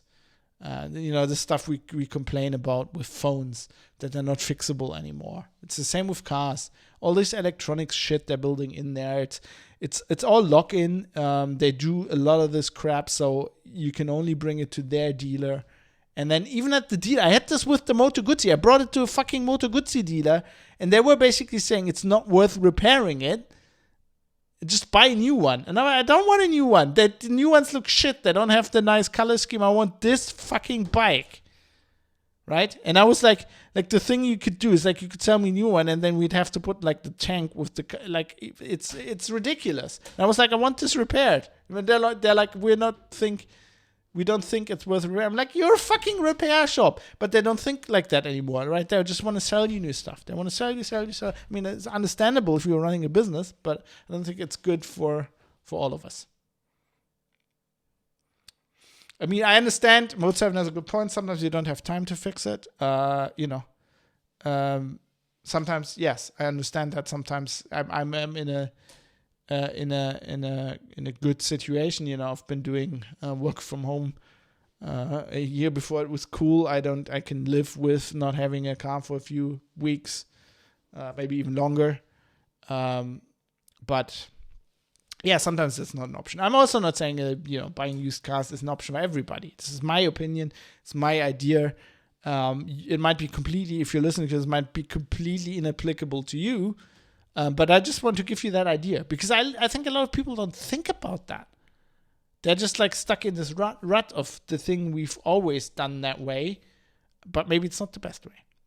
Anyway, let's look into some feedback I've received from my listeners.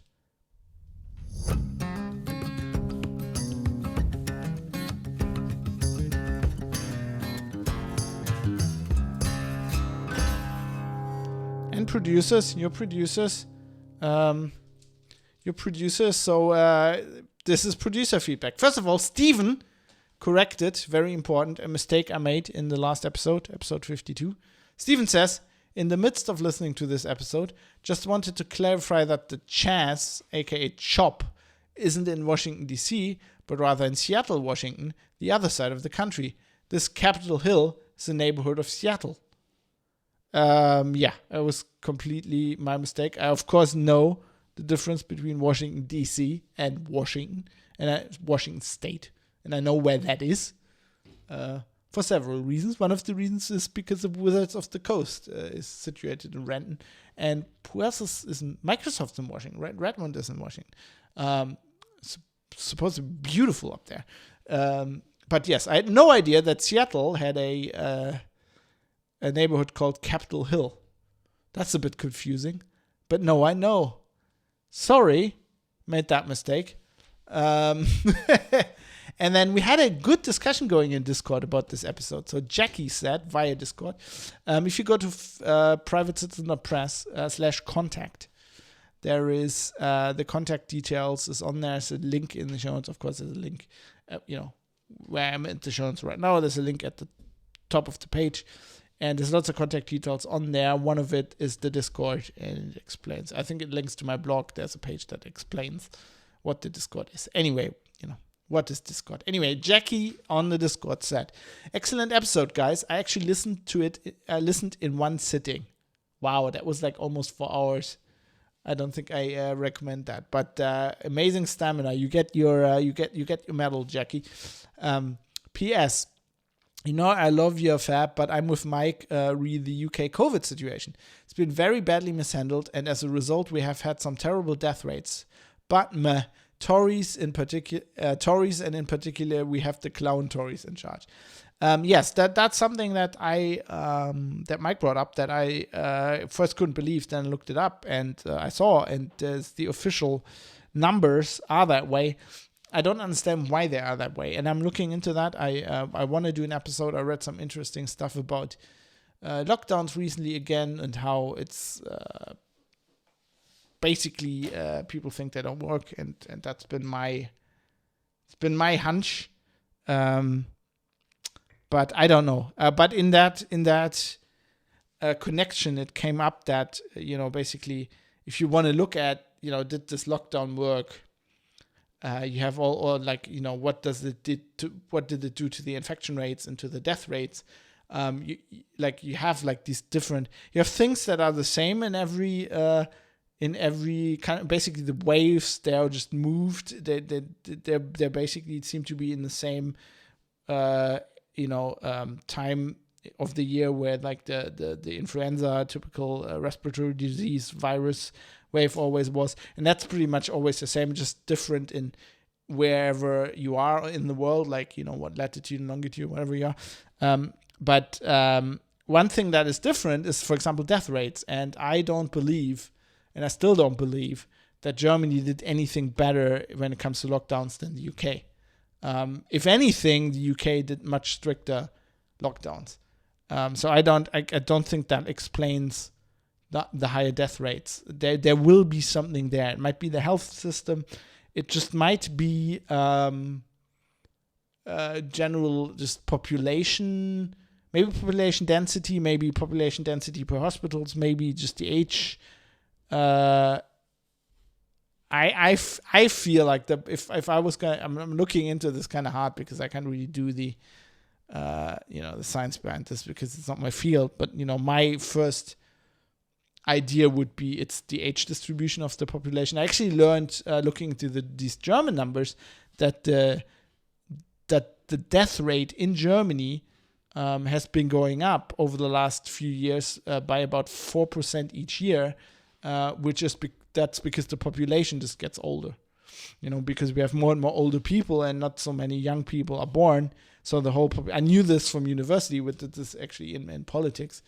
We did demographics and had a guy I was studying in Bonn. Had a guy from the demographics office, federal demographics office, which at that time was still in Bonn. I don't know if they still are, but in Berlin now maybe. But he was talking about this effect, how Germany gets older and older. I mean, that makes sense that more and more people die. If your population gets older, then it's normal for more people to die each year. That's something I didn't know. There's all these different factors. I will look into this. I'm still not convinced. I'm the first one to blame the government, and I blamed politicians for a lot of things this episode. But I don't think it's that easy, because if it was, I think we would be definitely seeing differences. And the thing I would I raise, maybe I'm going to discuss this with Mike again if he wants to, but the thing I would like to raise is that, so if your theory is that lockdowns work, you will have to show that, right? I don't understand why when I say I don't think lockdowns don't work, like necessarily I have to prove that that's the case. I'm not the one advocating these measures, right? There's people, this is the issue I have with politicians, like with the EU, right? These are politicians that govern our lives, which we've elected them for, which say we want, or these measures are now going to be in effect. And they are the ones, I feel, who have to show that they at least have a good chance of working. They have to have the data. I think it was okay last year, when you had this virus come out, we didn't know how bad it was, whatever. We didn't have any data to just do things. I mean, the lockdown in the summer, I did an episode about that, when I talked to Alex Spier about it. And I was like, I think it's not going to work, but I'm okay with them doing this now because we don't have any data. The problem now is we're a year later and we do have data. And I want to do an episode about that, about the data we have, because I think this is very important. But I don't think this, in German we call it Beweislastumkehr, when you, don't know the English word for that, when you basically putting the onus of proving something on the opposite side, whereas like you're the ones advocating for something, you're the ones who want change. I think you're the ones who need to at least, not like scientifically prove, but at least have good hints, right? Are on the way to at least showing that it works, which is not done. Galtaran in the Discord said on the matter of the same episode, hi, I just finished listening to episode 52. This was very quickly after it was released, by the way. These people listened to this whole long episode very quickly, and generally we had a very simulated discussion, so I think it worked. I think people were really interested in it. I just finished listening to episode 52 and wanted to thank both Fab and Mike for their ever-inspiring discussions, be it politics, media, or other stuff. I also like the attention to detail Fab puts into the show, and since episode 1, I'm proud to have been able to support the show as a producer, as I really appreciate the value TPC is delivering to its listeners. Thank you. I give my best. Regarding the political discussion about left, right, or Democrats or Republicans in the US, if I remember well, I think Fab also once mentioned the so-called horseshoe topic brought up in German politics. I found a very interesting statement by Jimmy Dore. I don't actually know who that is, but he linked a YouTube video saying that the left-right issue, which the M5M, that's a no agenda term, by the way, the mainstream media, they mistyped that once and now they call it M5M, is pushing the left-right issue, which the M5M is pushing, is in fact a top-down or a us versus them issue. I find this viewpoint very interesting, and I've also heard about it on Adam Curry's podcasts, both No Agenda and Mo Facts with Adam Curry, which, by the way, I strongly recommend to anybody who has not yet checked them out if they're interested in US politics, history, and media. Yeah, so I feel like there are similar. I mean, what's going on here? I think I agree with Galtaran, who's also a Twitch subscriber, by the way, is that what is happening here is that you basically have two things going on. The media loves to do us versus them issues because, I mean, I know this because, you know, I'm a journalist and I like to write columns. I like to write opinion pieces. And there's rule number one that you learn for a good opinion piece: it has to polarize. The more polarizing it is, the better it is, because it will get people thinking. It will get them commenting in forums. They will be interested in. With print media, it was, you know, they will show it to their, I don't know, their friends or whatever. They will discuss it. So you get interaction in the internet. That in the internet age, that's even more amplified, because we all know interaction drives, you know, drives visits, and that drives monetarization. So that is a thing that the media in any shape or form, be it social media or other media or podcasts, any new media, new rules, sometimes it's old rules, loves to do, because that works. So that's why the media is pushing us versus them. And, you know, us versus them could be Democrats, Republicans. That was the issue under Trump, right? Either for Trump or you're against Trump. I feel like politicians are pushing that because it helps them galvanize their supporters, right? If you're the Democrats and if you are pushing an agenda of you either with us or you're against us, then you can unite people behind your banner that might not necessarily agree with you on all points, right? So let's say, you know, Mike and me were discussing AOC. If you take AOC and her stance, who are sometimes quite radically social democrat, Mike and me would say. In the US, they say socialist. I did an episode on why that isn't socialism. It's called a social democrat, you know, like welfare state kind of policies. You might have people within the Democratic Party who are more center-left, who will not agree with all of this. But at the moment where you, as you know, in that camp or as AUC, you invoke the "it's Trump versus the world" argument, these people can't disagree with you, because it's either you or Trump, and we all know Trump is evil and is the devil. So we have, you know, Orange Man bad. So you know, you can galvanize your supporters. That's why politicians love to do that, and it's a very old tactic. I had to bring that up, but it's one of my pet peeves because I studied it in history for years and read about it in school, and it's a very interesting topic to me. That's how the Nazis did it.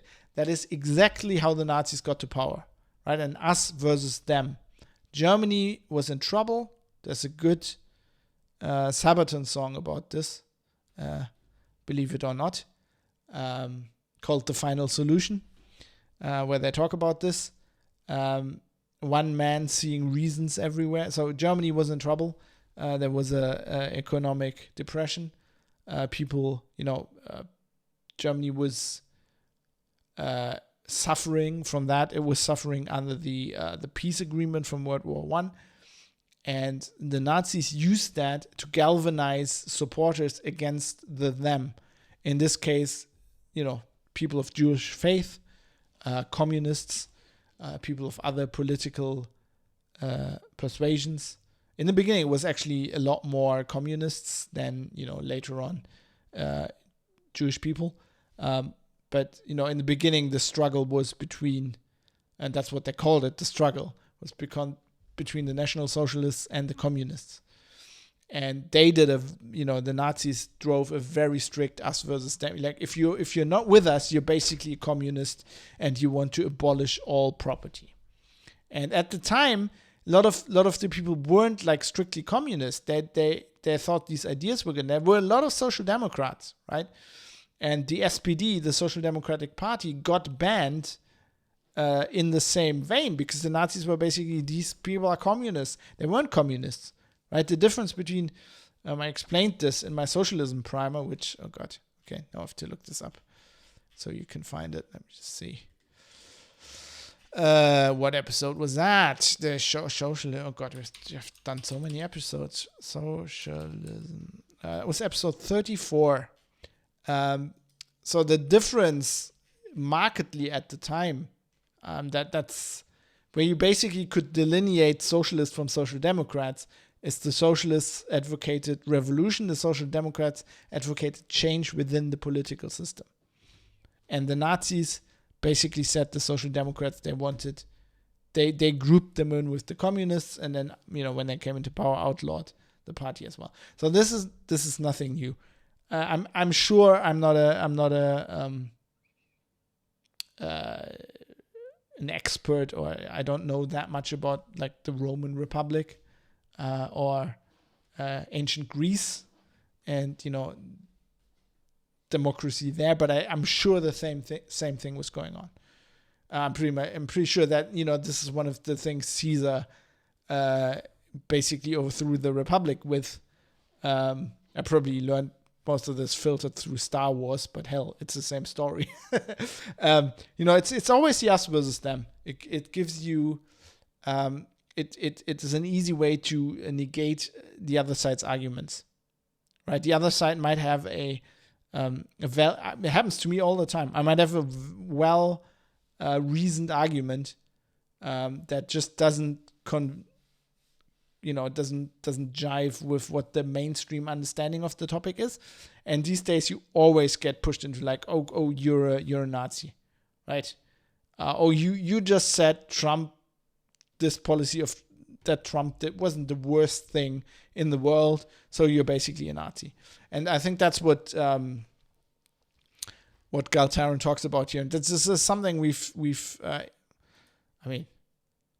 noticed. It's not like that we noticed this on the show, but this is a sign of the times. This is something that keeps happening on and on, again and again. And actually, if you think about that in your daily life, and you just read stuff that's like news headlines, and you read your social media stream, you notice it, right? You notice this us versus them mentality. And a lot of people, I think, including journalists, do this without knowing it. Right? Some of them know it, and they do it on purpose because they know it drives engagement and it polarizes. Others, they don't know. They just get swept up. And so I noticed this in my Twitter feed. I noticed friends who are just like on. It's happening a lot currently with COVID and all of that, right? And you see people just using this us versus them. They just don't listen to other people's arguments. They like immediately, they might not even say it, but you can tell by their reply that they're immediately like putting them in a box and putting them to the side. Like you're part of the crazies. And what I'm doing with this show, I'm trying to fight against that. I'm trying to break us out of this mindset. And the idea is, and that's the same with No Agenda, the idea is you do not have to agree with me.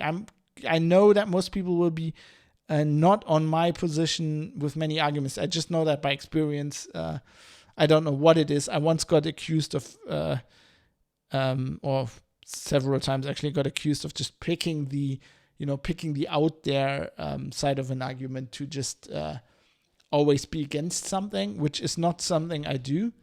I can only, you have to believe me when I say that, but that I don't do that consciously. It might be that my brain just works that way, or it might be just that I just had a different life experience and I'm just thinking different than other people. I don't know, but I see that happening all the time, and I want to break people out of that. And it's not your point. It's not the point to agree with me. I'm completely happy. And people write. I can tell that sometimes when they haven't been listening to the show long. They write in there like, I'm sorry, but I don't disagree. I disagree with you, blah, blah, blah, blah. You don't have to say that. You don't have to be sorry, right? And also, don't expect me to write back, oh, you're right. That might happen sometimes, but generally, I will probably stick to my side of the argument because I've thought about this a lot. I'm not like putting this argument out there to be controversial. This is actually what I believe. And I've been thinking about this for hours, like under the shower and in the bath, right? And on the toilet. So in bed, when I can't sleep, I'm thinking about these things. And that's why I have that point. So it will probably be hard to convince me of the opposite. But that doesn't mean I listen to you. And sometimes it just takes a while. Sometimes it takes like a lot of people telling me something, and then you get doubts. I come around on things. I used to be strictly anti-nuclear power. As an example I always give, very strictly. If you listen to early Linux Outlaws episodes, very against nuclear power. Then at some point I realized that I didn't really have a reason for it. It was just something I got trained into me from childhood. Sorry, microphone. Because my parents were that way. It's just one of these things I didn't really think about it. And I started thinking about it, and then I had another opinion. And sometimes I don't know. The thing with Mike and the death rate in the UK, I just didn't know. And that's now a factoid. And that's something I now have to look up. Anyway, that's how it works. And that's how you should approach the show. Speaking of somebody I don't disagree with, Basil will, later in the same discussion. Just one thing on the COVID-19 vaccine. The flu vaccine is a little different to the COVID ones. It takes a long time to produce a flu vaccine, so they need to guess the upcoming flu strain many months before flu season. The COVID vaccine is using RNA vaccine, which has a shorter lead time. Hopefully this could mean they can be more reactive with mutations. I disagree with that, but this is, of course, I'm not a medical expert. This is just what I've read and what I've talked to people who are doctors and, are doctors in biology at some point. And that's not only my wife. I know a lot of other biologists, by the way. So as far as I can, this is first of all, this is not true, because there are two types of COVID-19 vaccines. There is the mRNA vaccine. It's not, be careful, don't call it an RNA vaccine. It's many types of RNA. This is specifically an mRNA vaccine. Because COVID is an mRNA virus. There's also different RNA viruses. I think most of them are mRNA vaccines, but crucially, there is at least one conventional vaccine that is pretty much produced like a flu vaccine, which the Oxford University developed. And I just recently read, so sometimes people ask me why I don't like Bill Gates. Apparently, Oxford wanted to kind of open source it and just don't sell it. Basically give it to everybody for free. Just give them the ability to produce it and then don't charge for that. And the Bill and Melinda Gates Foundation apparently convinced the people in charge that they should give it to AstraZeneca, who's now producing it and charging a lot of money, of course, because their company need to make money. But that vaccine actually was the first one on the market. This was the one that the UK first basically put on the market, ratified to be ready for use. This was when Dr. Fauci, the US expert who's in charge over there, actually said he thought in an interview, he basically said they went to market too quickly. And then a day later, I had to repent and basically retract that statement. But so that went on the market first. And as far as I understand, now this is where it gets, it's not so easy. But as far as I understand, the mRNA vaccines is a lot more complicated to produce. So certainly a lot more complicated to transport. That's another topic. But the problem is it's new, and what you need, basically what you're doing is so mRNA vaccine roughly works. So conventional vaccine, basically you take the virus, right? And the virus has a virus like SARS-CoV-2 has a hull. It's like a Kinder egg, right? And in the middle, where the yellow thing in the Überraschungsei is, it's an Überraschungsei. It's a Kinder surprise. That's where like the mRNA of the virus is, that when that gets into your cell, it takes over the production facilities in your cell, makes more virus. That's the evil thing. And then you have a shell, which is basically the chocolate of the Kinder Surprise, and that has these little spike proteins, and they attach to the cell. And to get the mRNA in the middle into the cell, because if that was swimming around in your bloodstream by its own, it would immediately get like garbage collected by your body. So it needs that kind of hull around it, like this lipid shell. And the traditional way of making a vaccine is taking that shell, getting the dangerous stuff out, and just basically putting the shell into the body. because those spike proteins at the end is what your body reacts to, and that's what you train immunity with. And if it doesn't have the mRNA in the middle, it can't do anything, right? The lipid might merge with the cell, but there's nothing in the middle that can be delivered. And it will be in your bloodstream, and you will get immunity. Now, an mRNA vaccine uses mRNA and does kind of the same thing the virus does. So it delivers the mRNA into your cell, and then gets so mRNA can't transmit information to RNA and then to DNA. So it can't alter your genetic code, right? There are viruses that do that, but SARS-CoV-2 doesn't. mRNA viruses don't. They can't. I think I explained this on the show before, but I'm gonna just quickly try to do this again. So the way it roughly works, this is very, very simplified. But basically, you have DNA, your double helix, right? And now if your body wants to read information from that and do something with it, right? It unwinds that and then takes a single strand of that and makes a copy. You know how they're always opposite base pairs? Makes a little opposite part of that, little strand, and that will be your mRNA. Now that gets floated to a part in the cell where it gets read out, and your body then produces proteins that do something, right?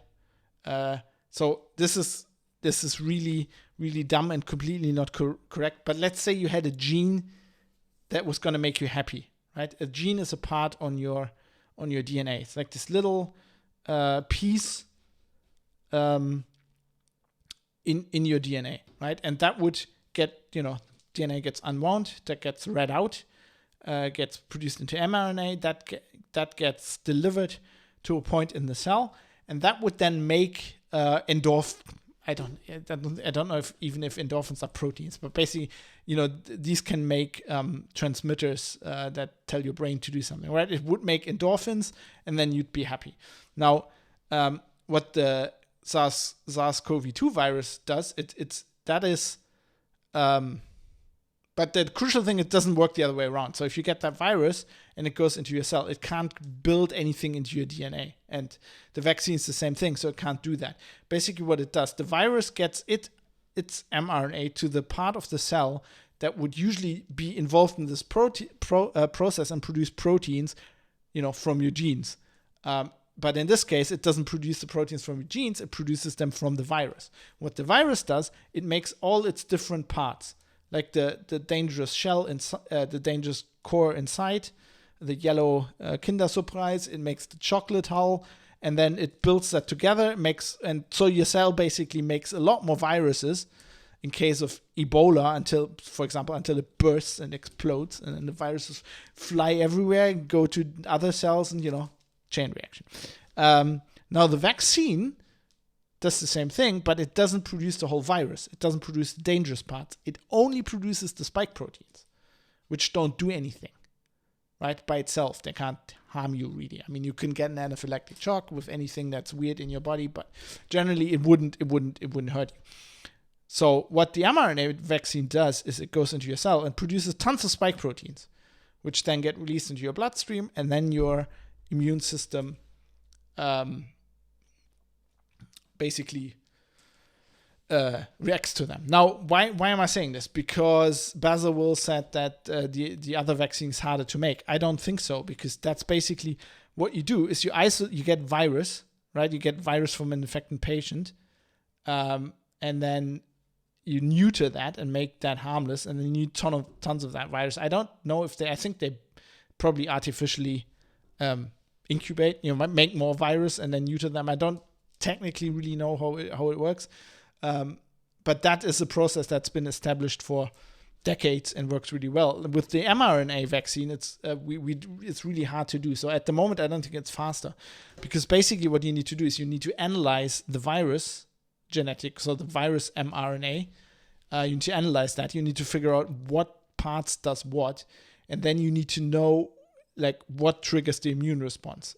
So with SARS-CoV-2, they figured out it's those spike proteins. They need to find that in the virus mRNA, and then you need a way to artificially create that, and then you need to put it in like a special lipid hull so it doesn't. So the thing about mRNA is that gets garbage collected all the time. So the body doesn't want that floating around in cells because let's say it in your normal way your body works, it would read out some part of your DNA, would make mRNA, and then make proteins. And it wants a certain amount of these proteins. Let's say let's say they're endorphins. You want to, I don't know if they're even, but bear with me. You want a certain amount of those. So you don't want rogue mRNA floating around in your cell making more that you have, you want to regulate that. So the body normally, like a garbage collector in an operating system, just kills the old stuff. So it's relatively hard to get the mRNA into your cells without it being like garbage collected out of your body. This whole point, I'm bringing this up because I don't think these mRNA vaccines are faster to produce or easier to produce. I think they were quickly produced now because of this whole Operation Warp Speed, because we basically poured like 100 times more money and resources into producing them than we would into producing flu vaccines. I think if you put the same amount of money every year and the same amount of manpower and just concentration and political pressure into producing flu vaccines, we'd be far ahead with the flu vaccines. And I don't think it's also so easy like that you need to just guess the upcoming flu strain. I think, there are different strains, but I think they also mutate over the decade. So I don't think, there's 4 flu strains and you have to guess which one is the one that's going to be big this year. Basically, all of them happen every year, as far as I understand it.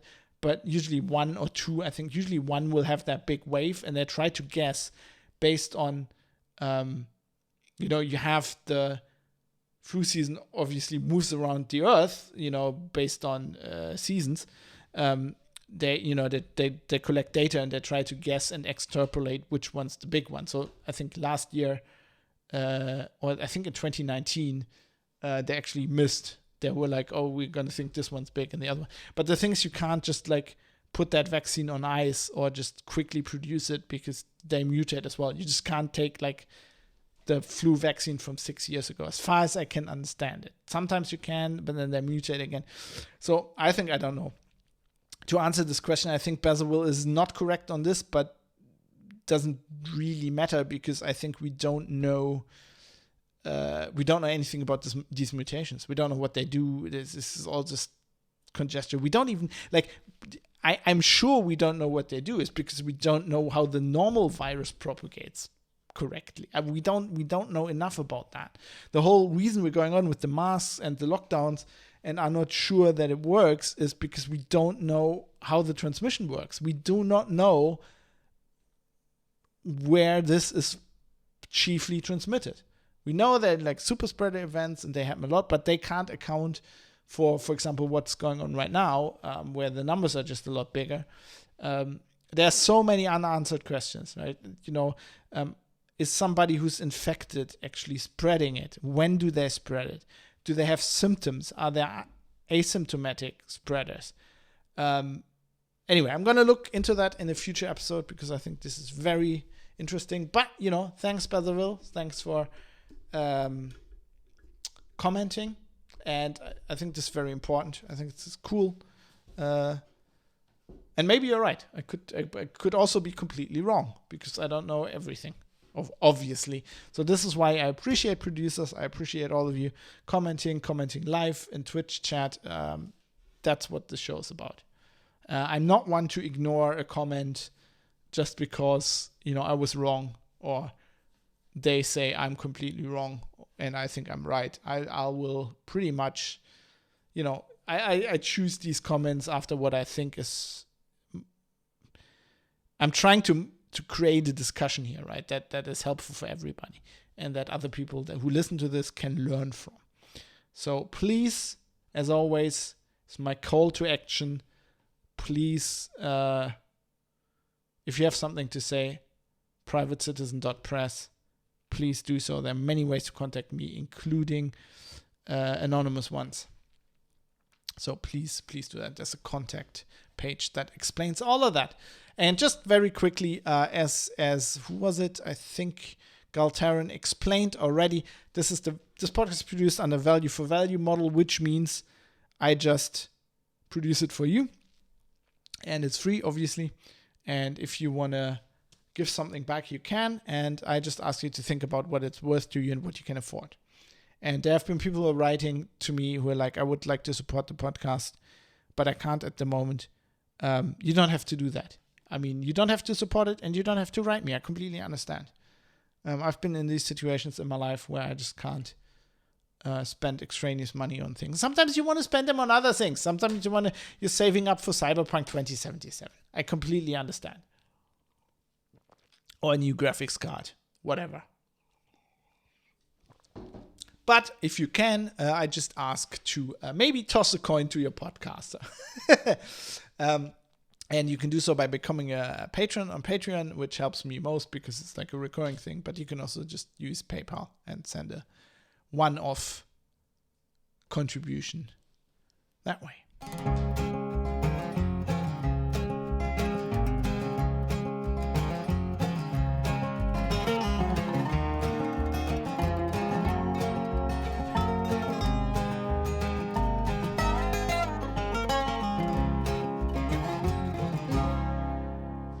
Danath, who is listening live on Twitch or watching, you can watch me. I have a camera if you're on Twitch.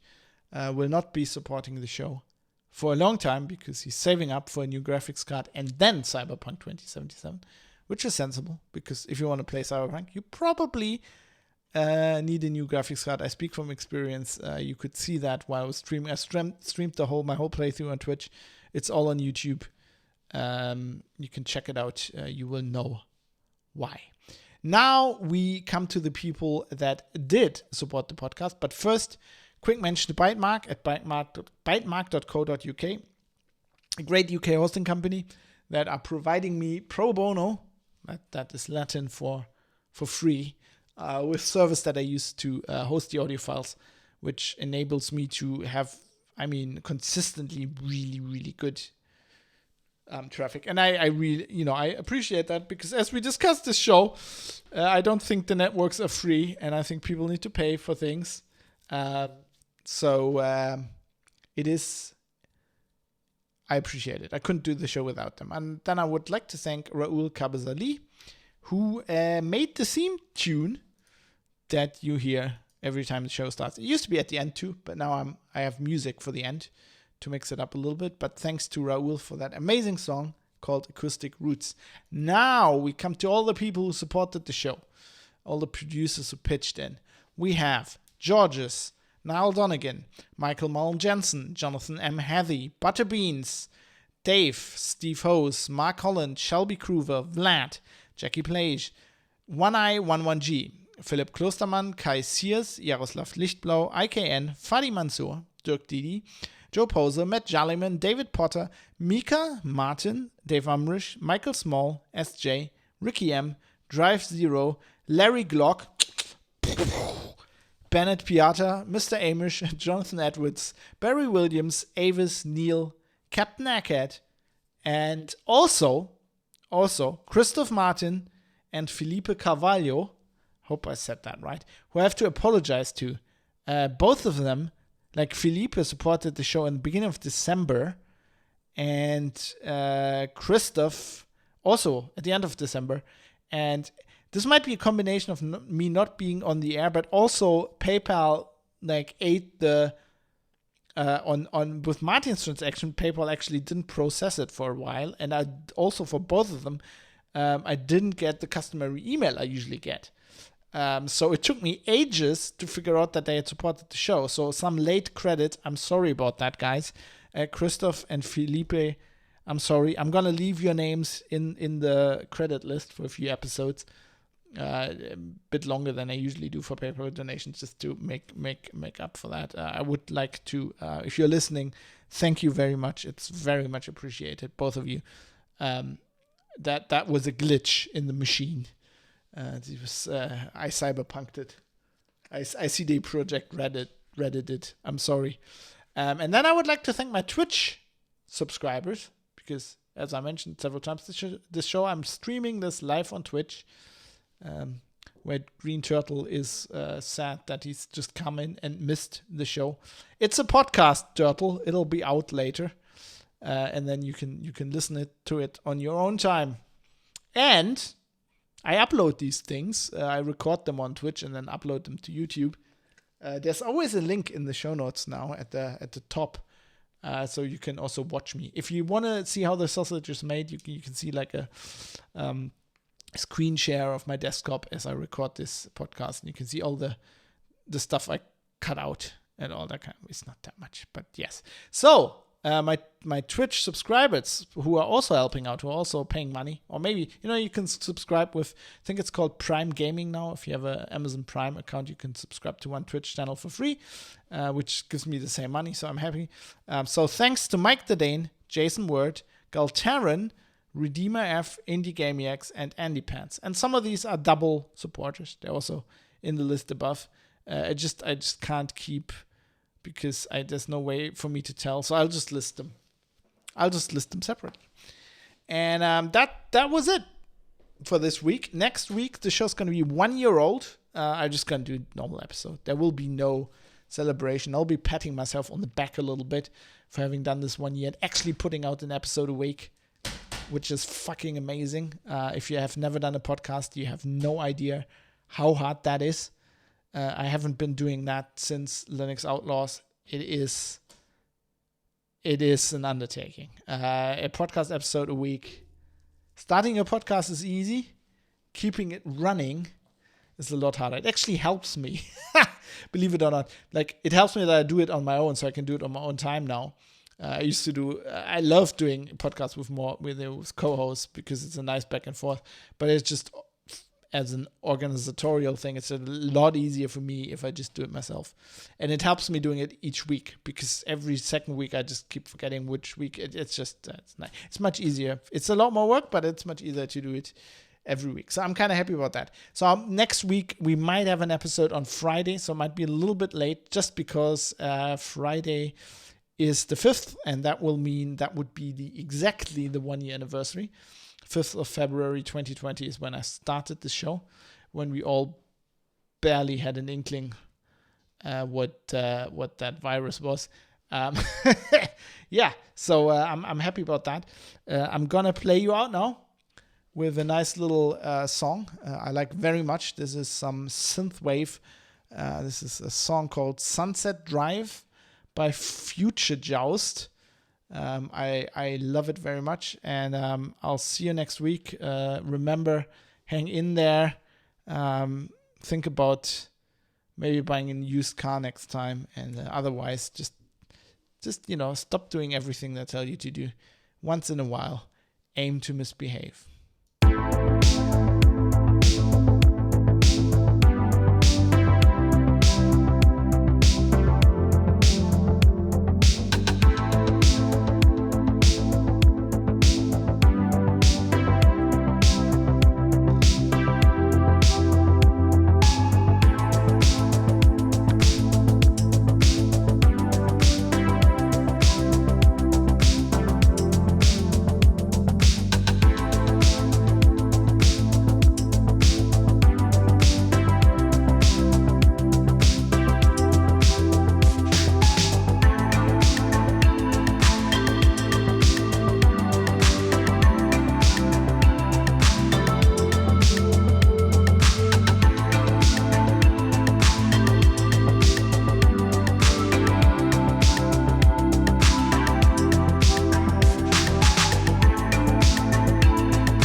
I love the way this song fades out at the end. Here we go. Let's save that. So, thanks for watching. Sorry, Turtle, that you missed the show, but it'll be on YouTube. Yeah, White Countach, Don Johnson's car. God, that's such a nice car. God, it'd be good. It's not a good everyday car, I think. Actually getting in that thing's a pain in the ass. But yeah, there are only two types of people in the world: people who like cocaine and people who like weed. I think I'm the former. Based on my experience with weed, it's not that I don't like it, but it doesn't do that much for me. Maybe I'm also a cocaine guy, but I've never tried it. I know people who have, but I've always, I don't know. I was like well into my 30s before I've tried weed for the first time. So I'm actually a very behaving citizen, even though I always say aim to misbehave. Visit me in Oregon. But for the weed, is that for the weed or for the cocaine? What's going on in Oregon? Is Oregon, weed's legal in Oregon, right? The weed, sir. Yeah, maybe I just need the right weed. I have to say, I did, when we were in California, I went to a dispensary. We had some edibles. Edibles actually work for me. I think it's just the smoking stuff. Looking fit as fuck. Well, I'm working on it. I'm getting muscles. But actually, the shoulders is where you see it the most. I'm trying. The pandemic has actually been really good for me. I've actually last March basically I started when we stopped doing like things with people. I had like this time where I was going out in the evening with people, and that just fell away. So I could just work. So I basically took that time in the middle of the day and went running. And then, I'm working hard. Well, I'm not working hard at the moment because my foot's busted. I'm going to try to run tomorrow. I did last week. This is idiotic. So I went out running when it was dark, and I think I can manage. And it was not on the normal ways. It was okay. But like about 2 kilometers in, I went like this little, it's like a shortcut over like it's like in a park, but it's like there's not an actual walkway. There's just like over a field of grass, like where everybody goes, right? In the light, you can see like the path. And I always go there. And I went there in the dark, and I promptly stepped into a hole, and I hurt my ankle. I was like, this hurts, fuck. And I was like, I can still stand on it. And I was like, well, I'm watching all these UFC people. I'm like, if I was sitting there, I was like, this really hurts. And then I thought like, well, if people like survive, fucking what's it, Edson Barbosa, like shin kicking you for like, I don't know, upper calf kicking you for like 15 minutes and can still fight, I can very well run. So I started running again, and it actually, it was a bit compromised, but it was okay. And I ran like 8 kilometers after that. So I was like, this is gonna be fine. It was basically like back in my football days when you like sprain your ankle, and they came with the ice, the dry ice. They put like tons of dry ice on it. That hurt like fuck, and then you couldn't feel anything anymore. You just like finished the game, right? But I'd forgotten because that was so long ago that you pay, and it hurts as hell after that. And it did, like it got really. So I had to look up like sprained ankle, and it was like, well, if you can still put weight on it, you probably just like overextended like some tendons, you didn't tear them. And then it's like now it's I can put weight on it. It's just like if I move it, like if I move my foot like that, it hurts like a little bit, but the swelling is long gone. And so I think it's gonna be good. It also kind of tells you that you need to start exercising it again, otherwise you'll like it'll get stiff, and you would. Anyway, it's not that bad. It just annoys me that I can't go running anymore. But I gotta say, the punching bag I bought is one of the best things ever. That is so fun. There's such a good it's a really good workout. It basically trains all your upper body, and I should have done that ages ago. It is so satisfying. Like if you're the kind of guy, if you're like in an internet forum, whatever you read, or on Twitter, and you're reading with some guy, you go like, what an idiot. CD Projekt Red developers, you just put the bandages on, get your gloves, and just go punch that thing for 20 minutes, and you're so zen. What's the weight of that bag? That is, I think, 65 kilograms. That's like a kickboxing. It's about 1.50 meters high without the chains. It's pretty much as big and as heavy as my wife. Yes, so I had to put some serious bolts into the ceiling to hold that, but it seems it hasn't broken out yet. It's a lot of fun. It's really good. It's also, for added bonus, sometimes I leave the window open and then people walk past and I was just going and kicking it like baff. Actually need to get better at the kicks. Yeah, so I just punch that, I kick it, I'm doing some exercises, training a little bit. I actually want to, when the pandemic is over, TM, we all have these plans, right? The post-pandemic plans. Yeah, Sabaton blasting, definitely. Sabaton or Powerwolf. I've actually been listening to a lot of Powerwolf for exercising recently. They're just more ridiculous and more all out. One of my post-pandemic plans is to actually go do some Muay Thai training, Thai kickboxing. That's pretty cool. If you can do that, it's just like these. If you don't look up what a question mark kick is, that is so amazing. Do all the styles. Okay, I'm pretty shit. I'm not gonna. At some point, I might stream it. Actually, I might start doing that. But first thing I need to do before I do anything is look up the Twitch terms of service, because there's all this kind of shit that's not allowed on Twitch. It's weird. Apparently, okay, you can't show your if you're female, but they had this thing naked breasts. Okay, you can't do that. But that also means, because they're so progressive, as a man, so I can't show my nipples. I usually do that without a top. I could put a shirt on. But then there's all this other stuff. You can't show your feet, apparently. And I'm usually, you can't wear socks while you do that, because you just slide, on the floor, you just slide. You can't wear shoes when you're kicking it. It's weird. Yeah, MMA next. I think I'm a bit too old for that, but I actually the other day I drove past. There is an MMA training gym that's apparently not bad in Düsseldorf. But yeah, no, I thought, if I can get a bit fitter, in my current situation where I'm freelancing and I can take my own time, I think that's really good. It's done wonders for my back. When I was still working for Heiser, I was having back issues almost every few. At some point, it was every 4 weeks or something. I just have this back issue. I went to a chiropractor. They got it out in 2 weeks later. I'm fuck. And I was sitting like this again. This chair made it a lot better. Gaming chairs are really good, especially with lumbar support. Helps me a lot. But training, getting some actual back muscles has helped a lot. Now, of course, this is always win-lose. Now, sometimes I have muscle soreness and shit like that from training.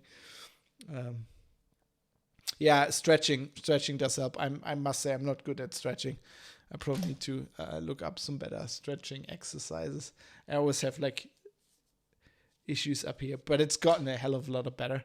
I always used to have, so when I was running, I've been running for decades, but not so much. More, I would go running and then I wouldn't do it for several months. I would never do it in the winter. And I have, it's basically genetic. I have shitty joints. I have problems with I don't even know what the English word is. Bindegewebe. The stuff that's in your joints, that cartilage, I think. And I used to have knee issues, and especially when I went running, I had to go running with knee braces for a while. But doing it regularly and doing 10, 12, 13, 14 kilometers has done wonders for that, because I think, my sports, doctors back in the day always used to say you need to go running more and then you develop muscle And I just never got to that point. I never really believed it, but it has happened, and now I don't have any knee issues anymore. And the same thing is with the back. I think the muscles just help support your skeletal structure, and it helps. Standing desk helps a lot. Yeah, I heard about that. The thing is, I'd have to try it. I was actually for a while. I was working for Heise. They were actually, if you had back or neck issues, they would actually buy you a standing desk. I would have tried it there at home. I don't really. I'm currently good. It might be an option if it gets worse. But I basically got rid of all my health issues since I'm a freelancer, because basically what helps me is just I have stress and I work a hell of a lot. Like most days these days I work like 12 hours, and that's not even an overstatement. It's probably an understatement. But I can take a break whenever I want, right? I very rarely put my deadlines such a way that I just have to work through like that day. So that helps me a lot. As soon as I realize I do it automatically now, right? As soon as I realize I'm getting neck issues, I just get up and do something else for 2 hours. Maybe go for a run, maybe bake a bread. It's just something, cook something. You always have, when you're a freelancer, that's something people never realize and never tell you about. It's like you have to cook your own shit the whole time because there's no company cantina. But I have to wrap it up now because I have an hour and I need to get the show out. And I want to do this quickly, so I will not stream that as well. But thanks for watching. Lovely to hang out with you, everybody. I will. Let me just pull this up. When am I streaming next? You can figure that out. You go to fab.industries/stream. And I will be streaming on Friday at 4 p.m. I will be starting The Witcher. And then on Saturday at 8 p.m. I will continue streaming The Witcher. So maybe if you're into that, I'll see you then. Also always up for chatting, of course. Have a great night, everybody. Thank you. I'm just going to have a quick look if somebody else is streaming. I can raid. So I can kick you over to that. Maybe if you're interested. Let's see. I don't know. But generally around this time. Wait. We have, we have nothing. Because everything's like, actually Twitch is just recommending an MMA guy to me. I think they realized they're scanning the what we're talking about. But I am gonna rate you to a good friend of mine, which is probably not gonna help you if you're not German. But I'm now gonna rate Ava 7. As I like to call him, Vavi, who's a good friend of mine, works for Heise, actually their video producer, and he's playing Magic the Gathering at the moment. So let's head over to him, and let's head over to my interface where I can do this. God, I need to get better at this. I'm a shitty Twitch streamer. I'm not professional enough with this. Anyway, let's head over to him, and thanks for watching, and I'll see you soon. Podcast will be out as soon as I'm done here. I'll be putting it out. See you guys. Thanks for watching. And now I need to dance a little bit. Let's head over to Avavi. Until then, see you everybody. Where's my offline?